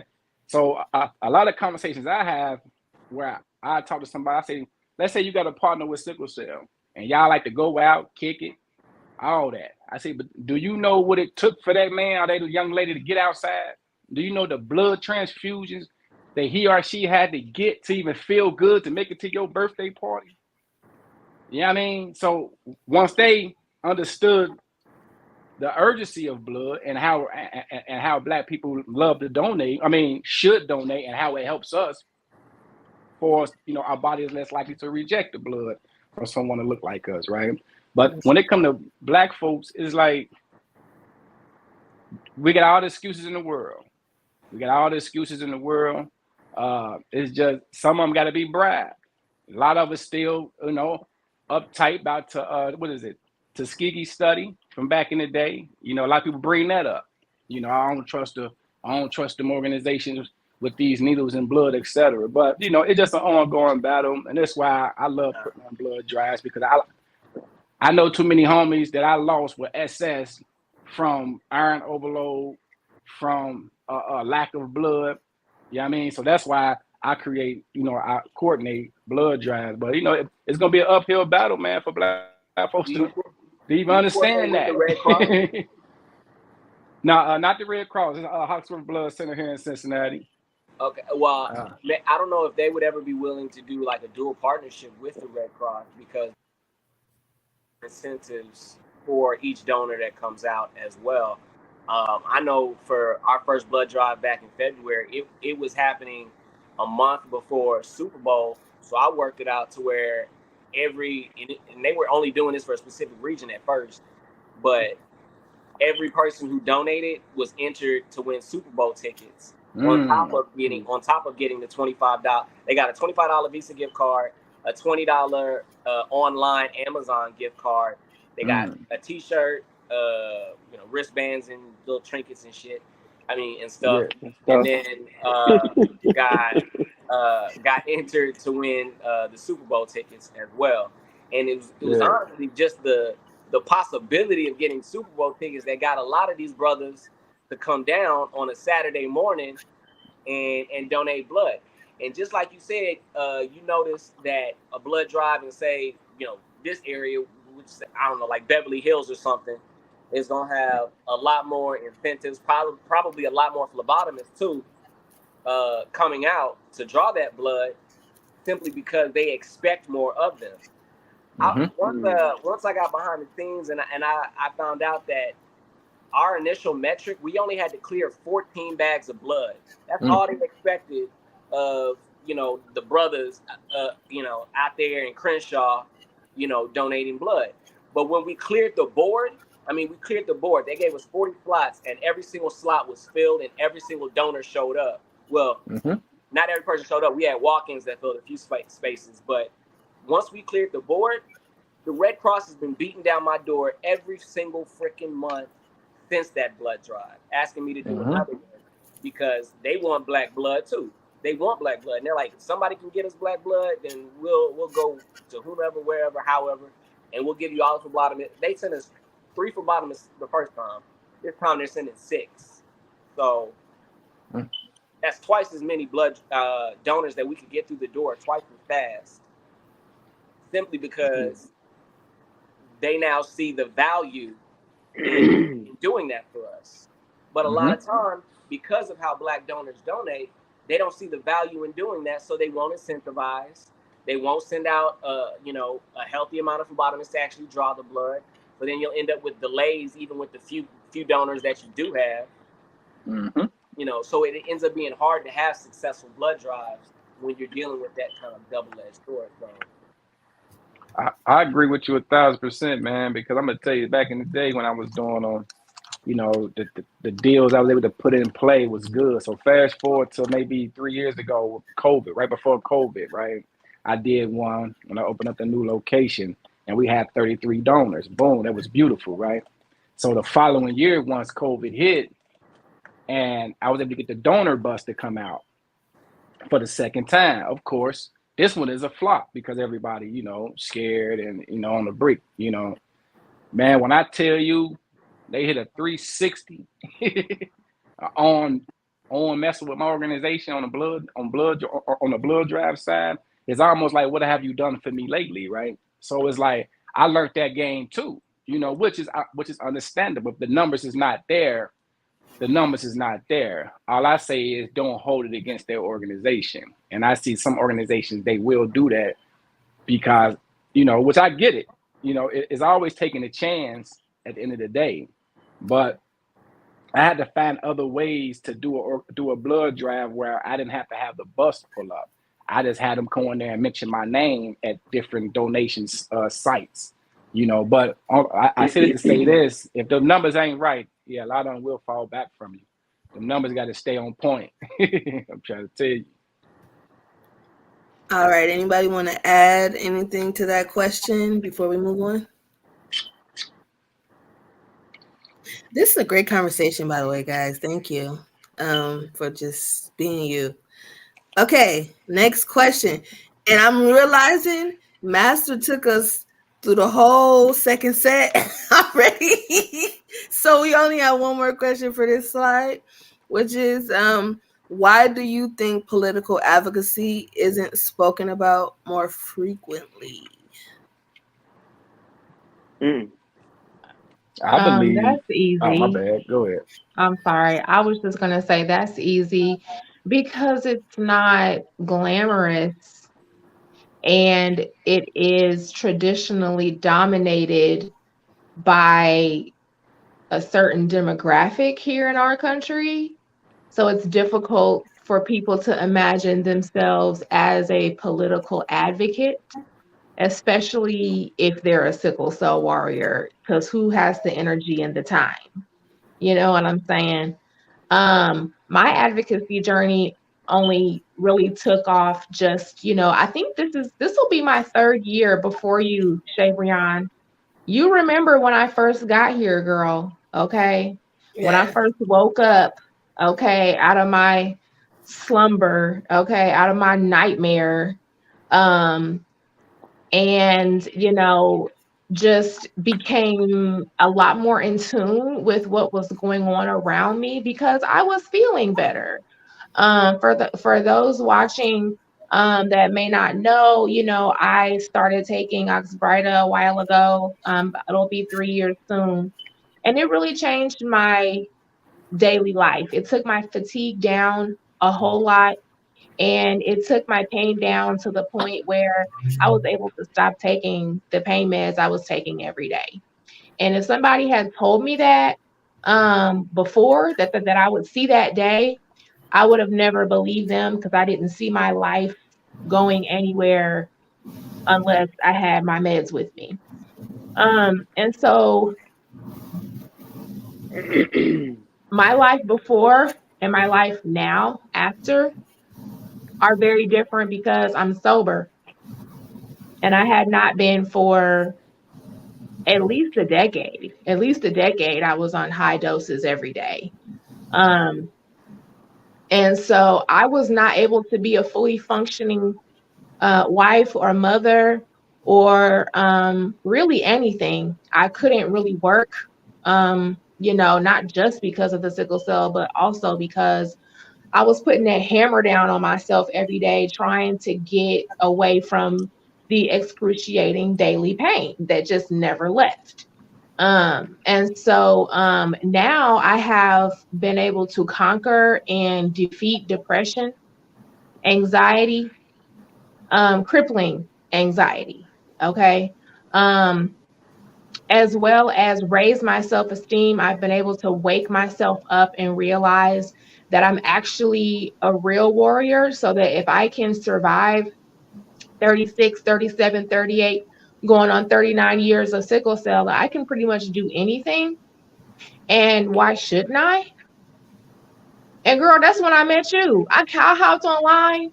I started typing in sickle cell. I was not tapped into the community at all before that. I didn't even know there was a sickle cell community online because I was in my bed asleep or in the hospital all the time. And I didn't have time. So I was like, wow, I'm like, okay, there's someone out here called Shabreon The Advocate, and she's fierce. I was late to the party. And so now I realize that there are possibilities for us all, and we all deserve to be able to chase our dreams, even if we think right now that they're too big to come true. It doesn't matter. And so, yeah, girl, I think that there are times when if we are not careful, we can truly fall into a sense of like a false sense of security until we wake up and realize that it really is up to us. But at the end of the day, I don't have really anything. I don't feel like anyone owes me anything. I just feel like it's my responsibility to learn enough to be able to survive and come out of survival mode so that I can actually thrive at something. Mm-hmm. Like everyone deserves that. Like everyone deserves that. Absolutely. But And it girl, what doesn't was the matter question how old again? you are, by the way. It doesn't matter how young, It how doesn't matter. It doesn't matter. What was it the just question? the question was, why do you think political advocacy isn't spoken about more frequently? So you Because answered it, you just kind people, of went, yeah, it's not glamorous. She It's not answered. one of She those answered. things that people like when you're a kid, when someone asks you what you want to be when you grow up, you're not like, I want to be a political advocate. Yes. You don't even know what those words mean. It takes a certain like life, trajectory to kind of for you to figure out what an advocate is, when you need an advocate or why you should advocate for, someone or, stand up and say that, this needs to happen. And then as far as politics goes, um, nobody really wants to, unless you're a true like debater or a true people person, like someone that's a true politician, not the grimy one that we think of now in America because we're so jaded, but like a true people person, someone that is skilled in, communicating effectively with many different types of people, many different types of groups and entities. Someone that has, conviction over their mind, discipline over their heart and bodies, someone that's able to set the tone, someone that does have a level head and can apply logic to, situations. Like these are important things that need to be done in the sickle cell community. But when I tell people what I do, like when we're talking about the sickle cell advocacy committee and how we work all year round to make sure that when we go and advocate downtown in our state house, that that event is successful, that we have actually communicated and corresponded with our legislators here in our state, and beyond. All of that, what I just said, goes in one ear and out the other.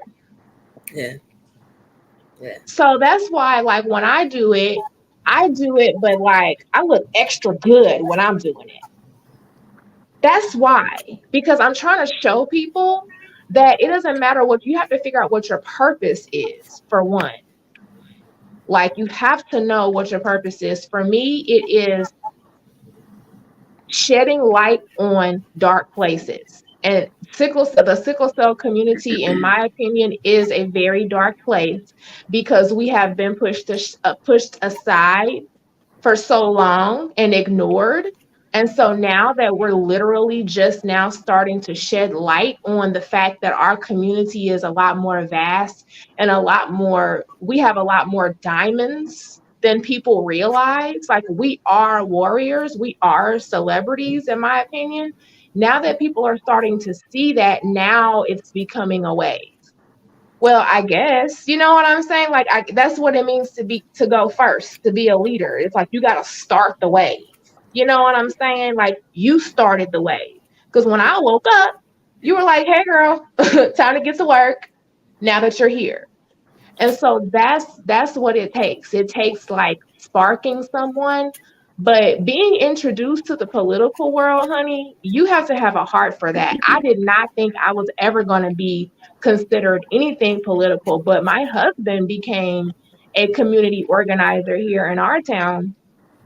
And then immediately just like pulled me in. And I mean, he allowed me my freedom, but I saw what he was doing, and I had never seen him enjoy something like that. That wasn't his job in the lab, prior. So I'm like, oh, well, he's really enjoying this. Like, what is he doing? And I realized that I was a good leader. I was a pretty good community organizer.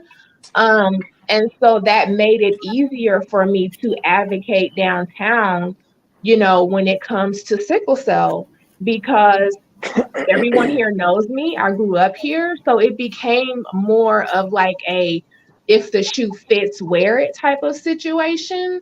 But for other people, yeah, political anything for one, and then advocacy, you got to explain what it is. And that's too much for us because we'll get a whole sleeve, but we ain't giving blood. Girl, contradictory. Yes, yes, yes. But that's my 2 cents. All right. Anybody else want to add something real quick? Yeah, just political, on the political spectrum, in terms of like why you don't see a lot of sickle cell issues, is because, like I was saying before, a lot of our politicians and people don't know that it's an issue within our community.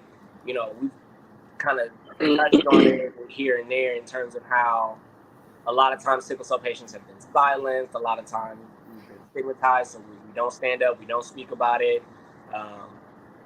We haven't historically been on the front lines of trying to make those things happen. But we are starting to see things on the political spectrum beginning to happen for sickle cell. both on local levels as well as the national level. Like I said, there's currently a national bill, bipartisan bill, co-sponsored by two, um, a white guy and a black guy, from two vastly different sides of the political arena, in terms of, being Republicans or Democrats, or progressives and, you know, conservatives. But I think a lot of politicians are starting to see the benefit of getting on board with sickle cell issues. And that's because of conversations like this that we're having in taking those issues to our politicians. I know out here in California, in this upcoming election for city council, I've gotten two current city council incumbents to agree to add sickle cell to their platform for for their campaign. So essentially, then it becomes holding them accountable to honoring that stuff. You made promises, you made concessions on behalf of sickle cell. Now we expect you to honor those concessions and hold them accountable to doing so. So it's really just about putting the fire to our politicians, because at the end of the day, most politicians are very vapid, self-centered people who want to be elected and want to be reelected. And if they see that there's a body of people who need them, then more times than not, they will get on board with that issue without question. So it's just about reaching out, showing them the value, and showing them the benefit that you are a community that is there, that they should be and need to be supporting. But yeah. Awesome. Okay, so I know, as I stated before, we already went through these next set of questions, but I did want to ask our viewers this question for them to comment something on. Do you think people who speak up for sickle cell sorry. Hold on. Do you think people who speak up for sickle cell patients more frequently should do it for the need for advocacy and not financial gain? Why or why not? And then also, do you think people who do speak up for sickle cell should get paid what they are worth? So yeah, and if I was speaking a little too quickly for you, it's those last two questions right there. I'm gonna switch the slide, but you guys just can kind of go back and pause it, do what you need to do to answer the question. And if you answer, we truly appreciate hearing your feedback as well. Okay, so this is an important portion of this discussion as well. Support.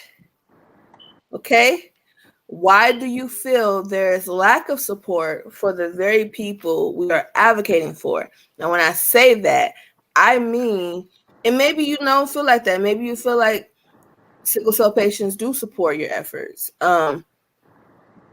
Personally, I feel like I do get support, but I feel like for how much effort I give, I don't get the support I should. I feel like people like A.R. the Prophet, his music, he just put an album out. How many people shared that album? You know what I'm saying? And all right, I haven't shared it yet, but I've listened to it and it's amazing. I feel like it's just a love letter to sickle cell patients in September. Like how could you get any better than that? And why is this something that everybody with sickle cell is not talking about right now? Stuff like that. Stuff like Master is an amazing artist. Okay. Why don't people share his work and his lives the way that they should? I can keep going. I mean, everybody on this panel here, they make content videos, but they don't get the support that they should. And I get it. People are busy. But listen, If you keep saying, "Oh, no one cares," but you're seeing a group of people valiantly giving those efforts, and you're just like, how could they feel appreciated in those efforts? Because they're like, I think people don't realize we're going through the same battles. We're going through the same problems. We're going through the same pain, the same mental struggle, the mental exercises, the all of that. We go through it too. We're not exempt. We have not cracked the code of not ever feeling bad or not ever feeling unworthy or not ever feeling like, you know, depression or anxiety is trying to take us out. It happens. It still happens to me. So I'm not trying to speak for anybody else, but I feel like I can a little bit because we're human, right? We're not these subhuman androids that just decided, hey, sickle cell, that's the one we support. No. Do it because we care. We truly care and we truly want to help people. But how can the very people we are helping just kind of, breeze by? Girl, That it's the lies. It's the lies in their heads. First of all, they're too sick to be sitting up straight, looking at what we doing all the time. Secondly, they listen to those lies in their head, that imposter syndrome, that and master and Brandon. They're special. They think we're special, you guys. They a lot of them think that we're special. And it's just not true. Like, we're, of course, we're all special in the way that we were born, in individuals with each a different purpose, but we're not special to the point where it's like it's easier for us than it is for them. It's just honestly that there's so little support from the top down, like there's like, or bottom up, whichever way you want to look at it, like from the base, from the root, from the foundation. A lot of sickle cell patients in this country are living on the fringes. They don't have a whole lot um by way of support when it comes to their um monetary situation, but also just the amount of support they have from family and friends. Some of them don't have caregivers. Some people are fighting this illness with multiple children and no help. They're living in places that do not have a nonprofit that is, available to them. Some of them do not even have hematologists, come to find out. A lot of them do not have proper care. And when you don't have proper care, or you have, struggles with your rent, or you don't know how you're going to get your next meal, bump what them special ones with the lipstick is doing on your Facebook timeline. At that point now, I'm just getting on their nerves because it's hard. It is super hard. Like, I was that person. Like I said, I'm 38. I would have never even found this place if I hadn't become, if my circumstances had not changed. And that's just the guy's honest truth. So they're struggling inside and out. And then when they see us, they're just like, oh, good for them. I think it's different. Uh, I think it's more so a thing of black person syndrome, uh, black neighborhood syndrome. Uh, it's the thought of, well, I see Dorian. Why should he be the person to get rich? Uh, Instead of that thought of, um, let me be the person to help make him rich. I see YBT putting out all these albums, even if it don't cost me nothing just to go on Apple Music. I'm paying for that anyway by listening to, because I wanted to hear the other stuff. But to even just go and just stream him, But why should I do that with him? And there's really some people that enjoy, I know for a fact that there are people in this community uh, that enjoy different people, but they won't support nothing just because it's that person. Uh, yeah, and I think that's what it is more than anything is that it's like that person from your neighborhood, that don't want you to make it because you live with him, and then if you make it, that speaks to how less of what he's doing. So that's Hey, kind of how I view this community. nah, yeah, both of y'all. I mean, I agree with both of y'all. Both of y'all, Yeah, got some great points. They solid. I mean, but just to put another perspective, not even another perspective, because y'all really just said it. One thing about sickle cell is a lonely fight, right? I mean, sickle cell is an isolated fight. You know what I mean? And just to piggyback off with the young lady, what's your name again? Lena? What she said, just being the narcotic part of that, the sedated part. You know what I mean? That come with the narcotics. Sometimes some people just watching just for purity encouragement. And maybe that's enough for them. So they build the confidence up. Sometimes it's kind of hard to support someone when your confidence ain't right.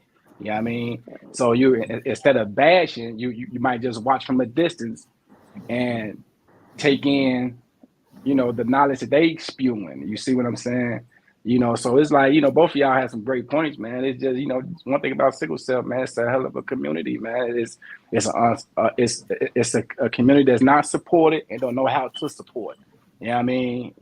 Financial hurdles, just life hurdles, man. I don't take it personal. I don't take none of the social media personal because just like in social media, I mean, just like sickle cell, that's across the board in anything. Basically, what Master was saying, we just got some hating tendencies out there. That's what it is. So, like Mhm. I said, if your confidence ain't solid, how can you support somebody else when you fighting the same fight? You see what I'm saying? So that's why I start off at the base and just I put it in the air, and whoever pull it down, pull it down. You know what I mean? Whoever Wow, fall you on, know fall what? on. I didn't mean to cut you off, but that is so right what you just said because so I, for me, I found it very difficult I am in the process and I have been for the past 2.5 years of going back and reestablishing a lot of my basic discipline in my life because prior to me stopping the pain medicines, my discipline was out the window. I was doing nothing every day. I was sleeping day and night. I was deeply depressed. I had really bad anxiety. I was incapable of keeping like just regular hours. I mean, not regular. I hate using terms like that, but like just like it was difficult for me to maintain self discipline. The only discipline I really had was making sure to take my medicine every single day because I don't play about taking my medicine and keeping myself basically clean.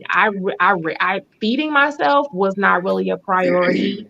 I couldn't really do much of anything. It had gotten very bad. Mm-hmm. And so now that I'm on this side and I have a lot more capability and my capacity has grown and expanded, like I said, I have a 10-year-old child. You can't not have discipline with a 10-year-old child. He's exceptional as well. And so he needs the discipline so that he can build his own foundational blocks so that he can be successful because he has the trait, he does not have the disease, he is not symptomatic, and he's very bright. And we expect him to go far doing whatever it is that he ends up doing. But in order for that to happen, I have to rebuild my entire life. And so I have to start at the very, very basic bottom, like whatever is below ground level. I had to dig 2 stories down in order to lay my foundation. And I'm just now here on like ground level after 2.5 years. And so to the normal person out there looking, it looks like I haven't gone anywhere because I'm at ground level. But my skyscraper is about to go up, right? And I know that because I believe in myself. And it took me years of being in the background of other people's lives, watching other people blow up over years. You know what I'm saying? Like you see somebody and then you blink your eyes and now they're a freaking, celebrity and, they're super successful. And you're just like, am I still in the same spot? That life was no more for me And you know what, though? I after don't mean to cut you off. yeah, yeah, I don't mean to cut you off, but what I would call that, man, a lot of them just full time patients. You know what I mean? And that's just something that, you got to That come out part. of at your own time. Yeah, I yeah, mean, Yeah. you got to come out of you got to come out of it at your own pace, right? yeah, And yeah, there's no knock to a full time patient because yeah. you take a lot of You We've gotta all do been what you you take a there. gotta lot of do. Yeah, narcotics. yeah, Yeah. You take a lot you take a lot of narcotics that sedate your body yeah. anyway, right? Hmm. You know what I mean? And that's the side effect from the narcotic. Now I'm speaking Yeah, from the side effect from the fight itself. You know what yeah, I mean? We so used to operating in a fighting mentality. You know what I mean? And We don't. sometimes that's all we know how to do is fight. That's all. That's what I'm saying. yeah, That's all we know is the fighting part, right? To the point you look up and you 40 something years old, you like, damn, where's my financial base at? You know what I yep, mean? Okay, Or my you're like, mind damn, where are and my my family mental and made it. friends? yep, yep. Yeah, that too. Like it just, but so that's why I don't take for the support when it comes to sickle cell. All I do is I throw it in the air. Who will fall on, and whenever that seed sprout, it's gonna sprout. All I care. My point is, you must share it. We gotta share it because I wasn't at this level at all at where I'm at now. At one point, I was addicted to morphine. I was on OxyContin 80s. You know what I mean, taking them every day, put my body to sleep, went through a depression. All type of stuff. Like I wasn't.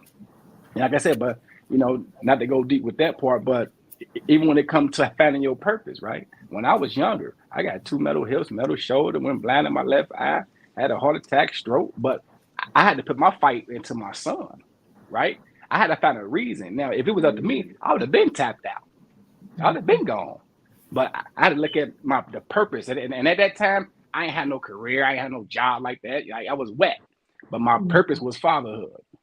You know what I mean? That Hmm. was my reason to keep going and keep swinging, right? So that's what I had to use him to keep me alive. You know what I Hmm. mean? And that's what it is, man. Some of them don't have that purpose. Some of them have kids. They ain't found a reason why yet. And to your reason why, pull you up out of that narcotic state, that sedated state, that depression, anxiety, etc. This is why sickle cell is a lifestyle. You gotta learn how to Yes. balance. I, Yeah, not even balance, maintain. You gotta yeah, treat that. You gotta You treat that already like you man. had some But once you master manifestation. that, but once you master the not master that part, once you get that handle, because it's a fight. You're gonna win. You're gonna win some days. You're gonna lose some days. But once you get a handle on that, then you could look up and look around and see like, damn, what goals I'm gonna set today, what I want to do today. You know what I mean? It's places out there who can't even fathom a dream or a goal to look 5 or 10 years ahead. They trying to figure out what tonight gonna be like once I run out of this last Percocet and I'm wet. Like I mean, what time I got to call the ambulance in the morning? What time the ER won't be crowded? You know what I mean? Let me go at midnight instead of at 7, 6 in the morning. See what I'm saying? It's just to cloud your mind, man, because you constantly fighting, man. You constantly swinging, man. But you know I just want to something, put that in I there.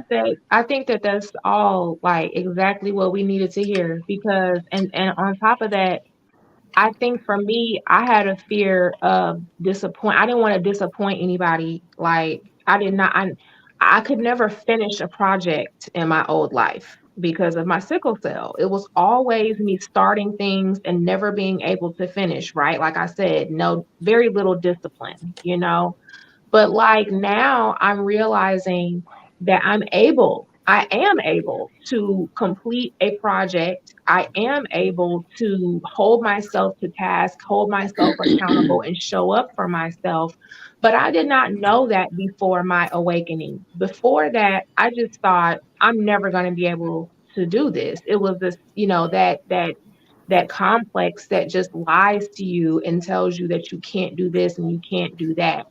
And that's easy to believe when you are in your at your worst, when you're in crisis, or when you're at your lowest point. That's very easy to believe. And so I want for us to keep in mind that it seems like we are pioneers in our own right, right? We are the few that have risen from the few, right? Like, because there's a whole bunch of people here on this planet, and then there's the sickle cell population, and then there's us.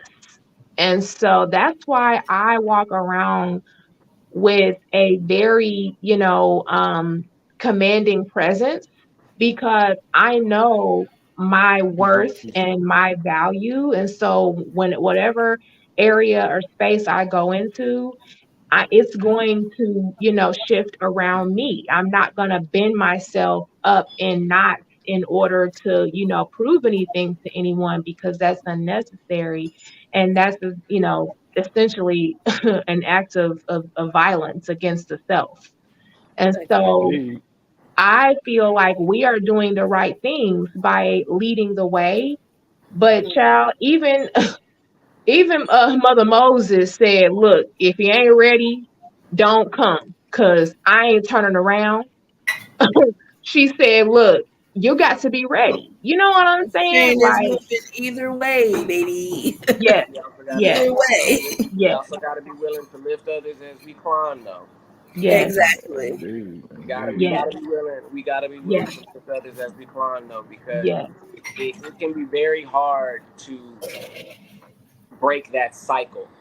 What I Mhm. find is most sickle cell patients, at some point in time or another, some maybe those who have it worse experiences sooner than later, but at some point in time, I feel like most sickle cell patients experience this cycle where they almost relegate themselves to being sick, where the illness in their life uh, takes takes over so much that anything else outside of just dealing with the illness is almost too even hard. It's too hard to even conceptualize for them, because Mm. they're trapped in the cycle of anger, depression, sickness, all feeding each other. Each one of those things feeding each other and trapping you in this cycle of pain, depression, anger, right back into the next one. And you just keep spinning that cycle until you find a way to break it somehow.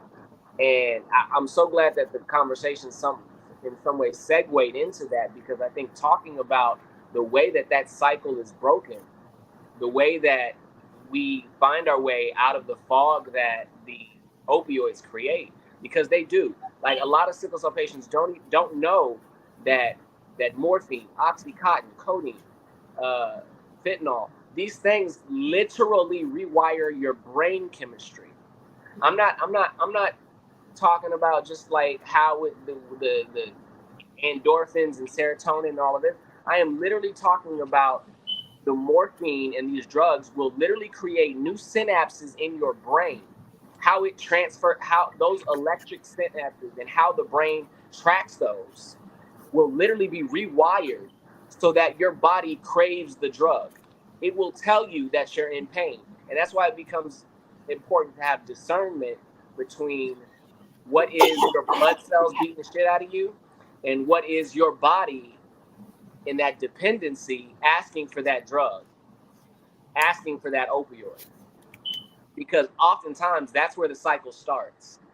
And because doctors, nurses, they throw these opioids at us very cavalierly sometimes, and then other times they completely withhold them from us.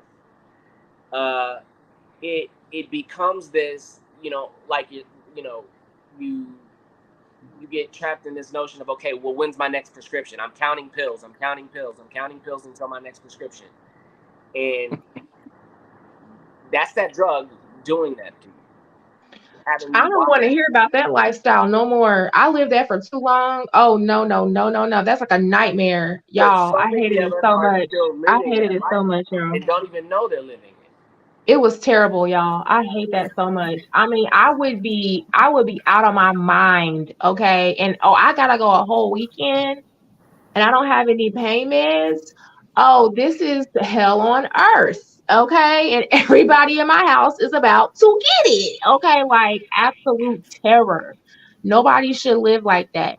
You're exactly right. It's no, it's not a way to be. You cannot be 100% yourself. You're always, tilted off. You're always, messed up. And I'm gonna tell you, you're right about that because once I actually stopped taking the medicine, I had no idea that that was gonna happen to me. It was just that, like, I knew all those years if I was going to be in this state of essentially trapped in my body where I could not really work, I couldn't be a functional person around my house.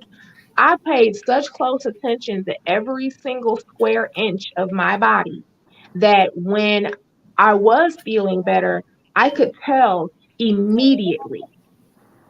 And then once I realized that I had more energy and my daily pain was going down, I completely just forgot about taking the dang on narcotics. And so I had a detox withdrawal. It was not, I do not recommend. I went cold turkey. Don't do that, y'all. I Yeah, just not it's forgot not for about the meds. Yeah, don't do that, y'all. This is not, don't do that. Don't do that. You're not telling anybody to go cold turkey on their Please meds don't do today. that. Please don't do that. Okay. I'm Hey, telling but y'all what real, happened to me. Okay. I'm telling you hey, about what happened Work to me. disclaimer: work with a specialized pain management doctor or specialist to work on a plan to wean you off of your medication if you make that decision. Yeah, That is the Boom. healthy and safest way to do that. Thank yeah, you.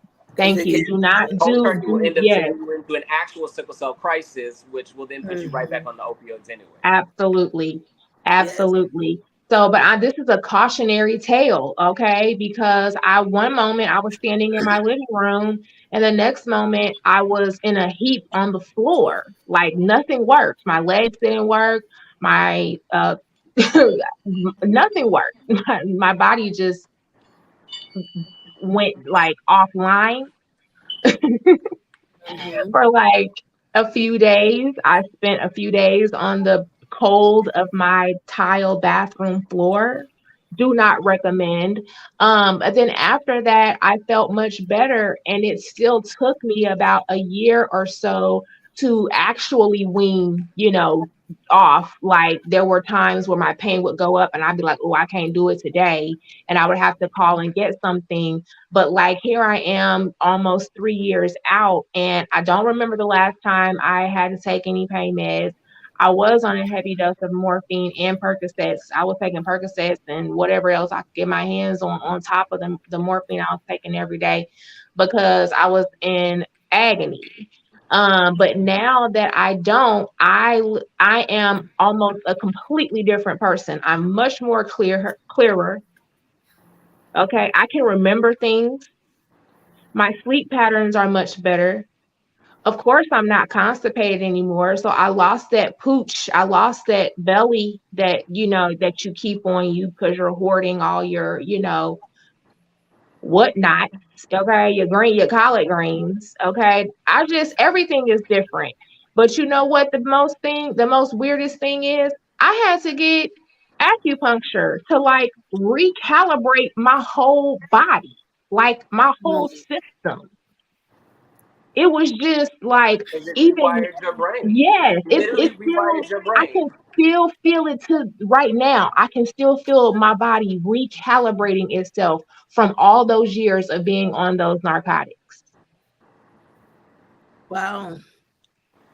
hey, but hey, ladies and gentlemen, I don't know what time we're gonna wrap this up, but I gotta. We're almost done. Uh, okay, how much time you thinking? What Well, time is it? considering we already really went through this question, I mean, I was going to ask you all if you had something to add to this next one because we kind of already covered it earlier. Um, Uh-huh. the next, I think it's one more slide after that, but I don't even know. I have to double check. I don't think there's anything like. I have to check. So Yeah, I'm gonna have to get off at 9:30 though. 10 Yeah, minutes. 9:30. I'm about to get off. So I ain't gonna just hang up on y'all. All right, cool. Thank you for letting me know. You say Nah, you gotta go to yeah. Dorian? Yeah. Well, I'm supposed to be on another Zoom meeting now, technically, but I can push it probably till 6:30. I mean, it's already Okay. going, but I can hop on late. I'll be out. That'll be all right. Is it 6:30? Almost. It's not. Oh, It's 9:15. Well, I say 9:15. I forgot we different times. So yeah. yeah, I'm still yeah. I in the gotta get 6. up there. Yeah, I Yeah, gotta girl, get up in the it's time morning. for us to go to bed. Right. I gotta get Yeah, up in the morning. East Coast. Listen, I don't know if it's because Right. I Look, haven't done y'all over there. in Y'all a over there little chilling while over that that side I'm of going town. over. Yeah, Okay, the Y'all sun's chilling really over shining there. I, out Look, here, hey, dude. look. Hey, it's dark out here. Look, I'm trying not to yawn on camera. It's getting late. I gotta get up in the morning. Girl, yeah, I gotta get up in the morning. okay, all right, okay. Let's do this. Okay, so would you like to speak about the exploitation of sickle cell patients and their stories by companies or organizations? We already kind of covered Yeah, that. we touched on that one. So if anybody want to add something, say speak now, or we could just keep going. We can keep going. We touched on that one No, we pretty can deep. keep going. Just know your worth and don't expect nothing less. Okay, my name is Lena Lavish 100 because I add 100 to everything. Okay, my Okay. word, my checks. Okay, put some extra zeros on it just because. All right. Know your worth and charge double. Okay. So this is pretty much the question and answer portion, where people in the viewers can ask us any questions you might have about anything we just talked about, advocacy, anything.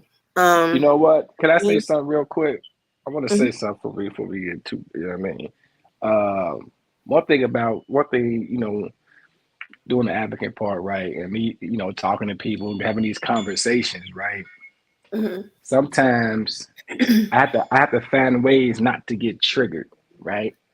Because I spend a lot of time trying not to live in the sickle cell world. You know what I mean? So this is why I really kind of like look at sickle cell now at 44 years old. It's sickle cell, like I said earlier, is just the base, right? It's more to me just sickle cell. So I got to be careful when I have certain kind of conversation with people that's still battling in a certain area that I'm trying to remove myself from. You know what I mean?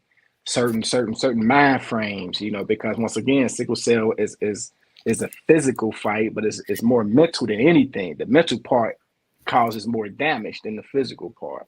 You know what I mean? So that's why I have to be careful on how deep I go, conversations, even in my real life, right? So people can't come to me and say, guess who died yesterday? I don't like talking about death, right? Because I used to struggle thinking about death on a regular. So I'm trying to remove myself from those thoughts. So I have to be in control of the conversation or the energy that I let in, because it can pull me back. You know what I mean? So this is why I like having these type of conversations, more or less problem solving type conversations, right? Mhm. I can't live in the fight. I can't live in that, because if I live in that, it's gonna keep me there, right? And I'm Right. fighting to get out of that. You know Mhm. what I mean? So I like to talk about when it comes to fatherhood and sickle cell, when it comes to relationships and the sickle cell, when it comes to jobs and sickle cell, how to long as you maintaining and constantly catering to the hurdles that sickle cell is throwing your way, those other facets of your life will be a lot better. You know what I mean? If you understand, but I don't want to do it too long, man. Once again, my name is D'Angelo. I go by Mr. Check Your Tip on Instagram. I'm on Facebook, on YouTube, 365 Never Ending Fight on YouTube, and I'm on Instagram as Mr. Check Your Tip. So y'all come check me out. You know what I mean? But I love having these conversations with you, Shay. You already know. I Uh, appreciate you because you yeah, always now, you already know how we come tap through with in. the razzle dazzle. You know what that come through. You be You know on how we it. tap in. I love that. This is therapy for me. So this is another avenue of my treatment. You know what I mean? Absolutely. I I just just kind got of my wanted to dose touch today. upon a question that one of our viewers had. Go ahead. I think it was a little rhetorical, but I want to answer this because it's very important. Uh-huh. Because it touched me personally in my life. Um, so Deborah Bonner asked, I came one class short of my bachelor's degree. How do I explain that to people? Let me tell you something. Don't explain them nothing. You don't have to explain that to anybody, first of all. Let's start there. Because you've already, like, what you went through, because you were so close, you already know what it is you went to school for. You already are capable at this point. I was literally one semester away from graduating, 2 classes. So I get it. Um, Life Ditto. happened. I couldn't finish. But do you think that made me say, oh, I can't be a filmmaker? I didn't quite finish my film degree. Do you think I said, oh, I can't do photography? I didn't quite finish. Oh, I can't be a writer because I didn't quite finish. I have to explain to everybody. Most people, it's not a secret, but most people don't even know that about me because I don't owe anyone an explanation because I'm capable. I can do what it is I say I'm capable of doing. And I'm quite sure the same resonates within you. So don't let anybody take that from you. You don't owe that to anybody. All right.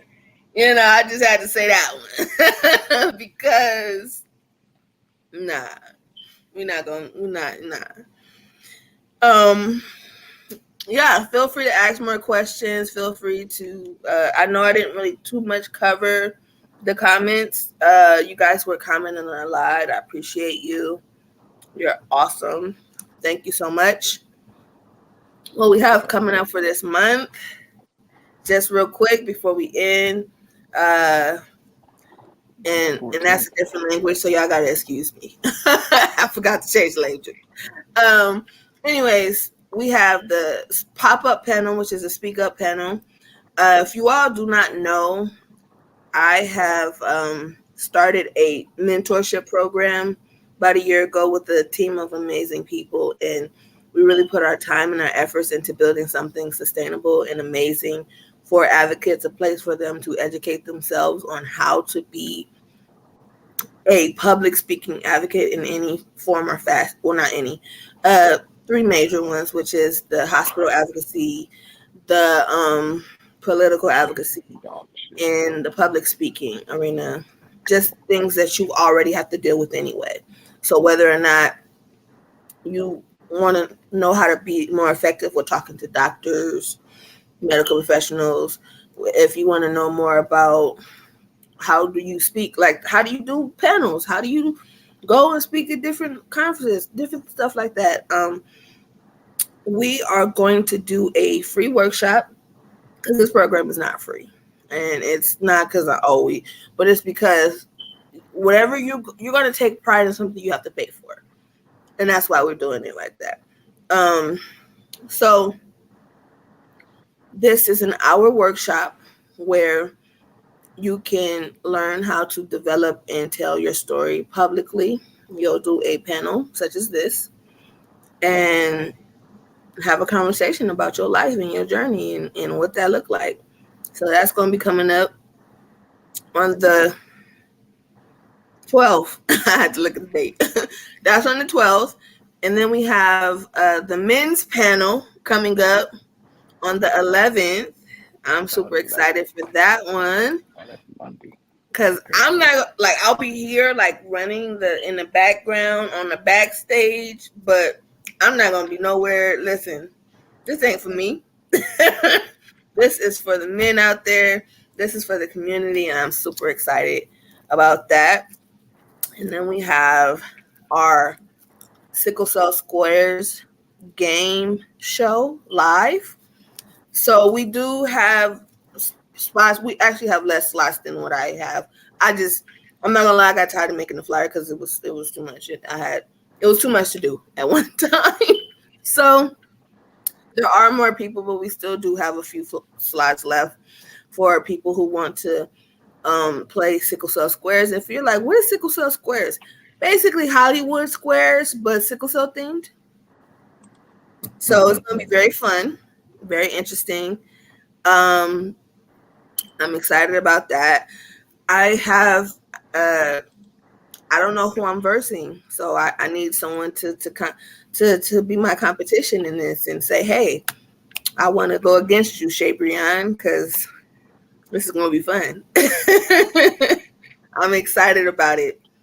Okay, so if you have anything coming up this month, we also want to support you. I also just wanted to dedicate this podcast episode to my mother and my grandmother, because without them, there'd be no me. Or without me, how'd it go? Yeah, did I say it right? You said it right. Without them, it won't be you. Yes, there would be no me without them.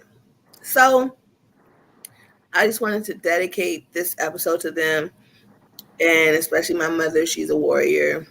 They are holding me up in spirit, so that's why I chose this picture, because they're holding me up in this picture, and in spirit they are holding me up, cheering me on, telling me you got this. When the chips are down, when it's looking crazy, I feel them pushing me and telling me you got this. So that is why I dedicate this episode to them. I forgot to dedicate a last episode, but I will do that from this point forward. Yeah, I just want to say thank you to my beautiful panelists. Thank you so much for being here. You have anything Thank you're working you. on? You want to share anything you want to say? Any messages? Any I'm words out of of here. I'm out of anything? here. It's been a pleasure. It's been a Bye real. bye. Thank All right, y'all be you. easy. I Yeah. will do a shameless plug. If any of our warriors out there are going to be attending the Cayenne Wellness Conference next week, I will be speaking on day 1, and I'll be moderating a young adults panel on day 2. So hopefully, if you're attending virtually or in person, then hopefully I'll see some of you guys there. Okay. All righty. Awesome. Hey, there's nothing wrong with shamelessly plugging in. I just literally did it 2 slides ago. So without further, Lena, do you have something to say before I end this off? No, just thank you. Thank you. All Thank you. right. I'm everywhere. You guys can find me. I'm everywhere. Awesome. And I would really like to support whoever, what y'all got going on this month, especially if it's virtually. Let me know. If I can help support, if I could just, shine my light a little brighter on what you got going on, let me know. If there's something and you're like, oh, I really want to do a panel and I don't know if she's up for that. Listen, you never know. Reach out. It's a possibility. I give everyone a chance. It's just all on what you do with that chance. At the end of the day, you only get one shot. Do not miss your chance to blow. I'm sorry, I don't know why. This opportunity comes within the lifetime. Let me stop. Okay. Shay says you get one shot. Listen, and if you feel like, dang, I blew that shot, that's what Speak Up is for. That's what it's for. So you could be like, you know what? I'm not there yet. I want to learn. Cool. Say less. All right. Other than that, I thank you so much for watching. I thank you so much. If you shared, please make sure you share this. This was so amazing. Okay? This has been refreshing. This has been everything. So please share it. Please like it. Please support it. Please just. And I will leave you with my positive words of wisdom. As always, start where you are, use what you have, and do what you can. Until next time, folks, peace. Not that perfect unison. All right.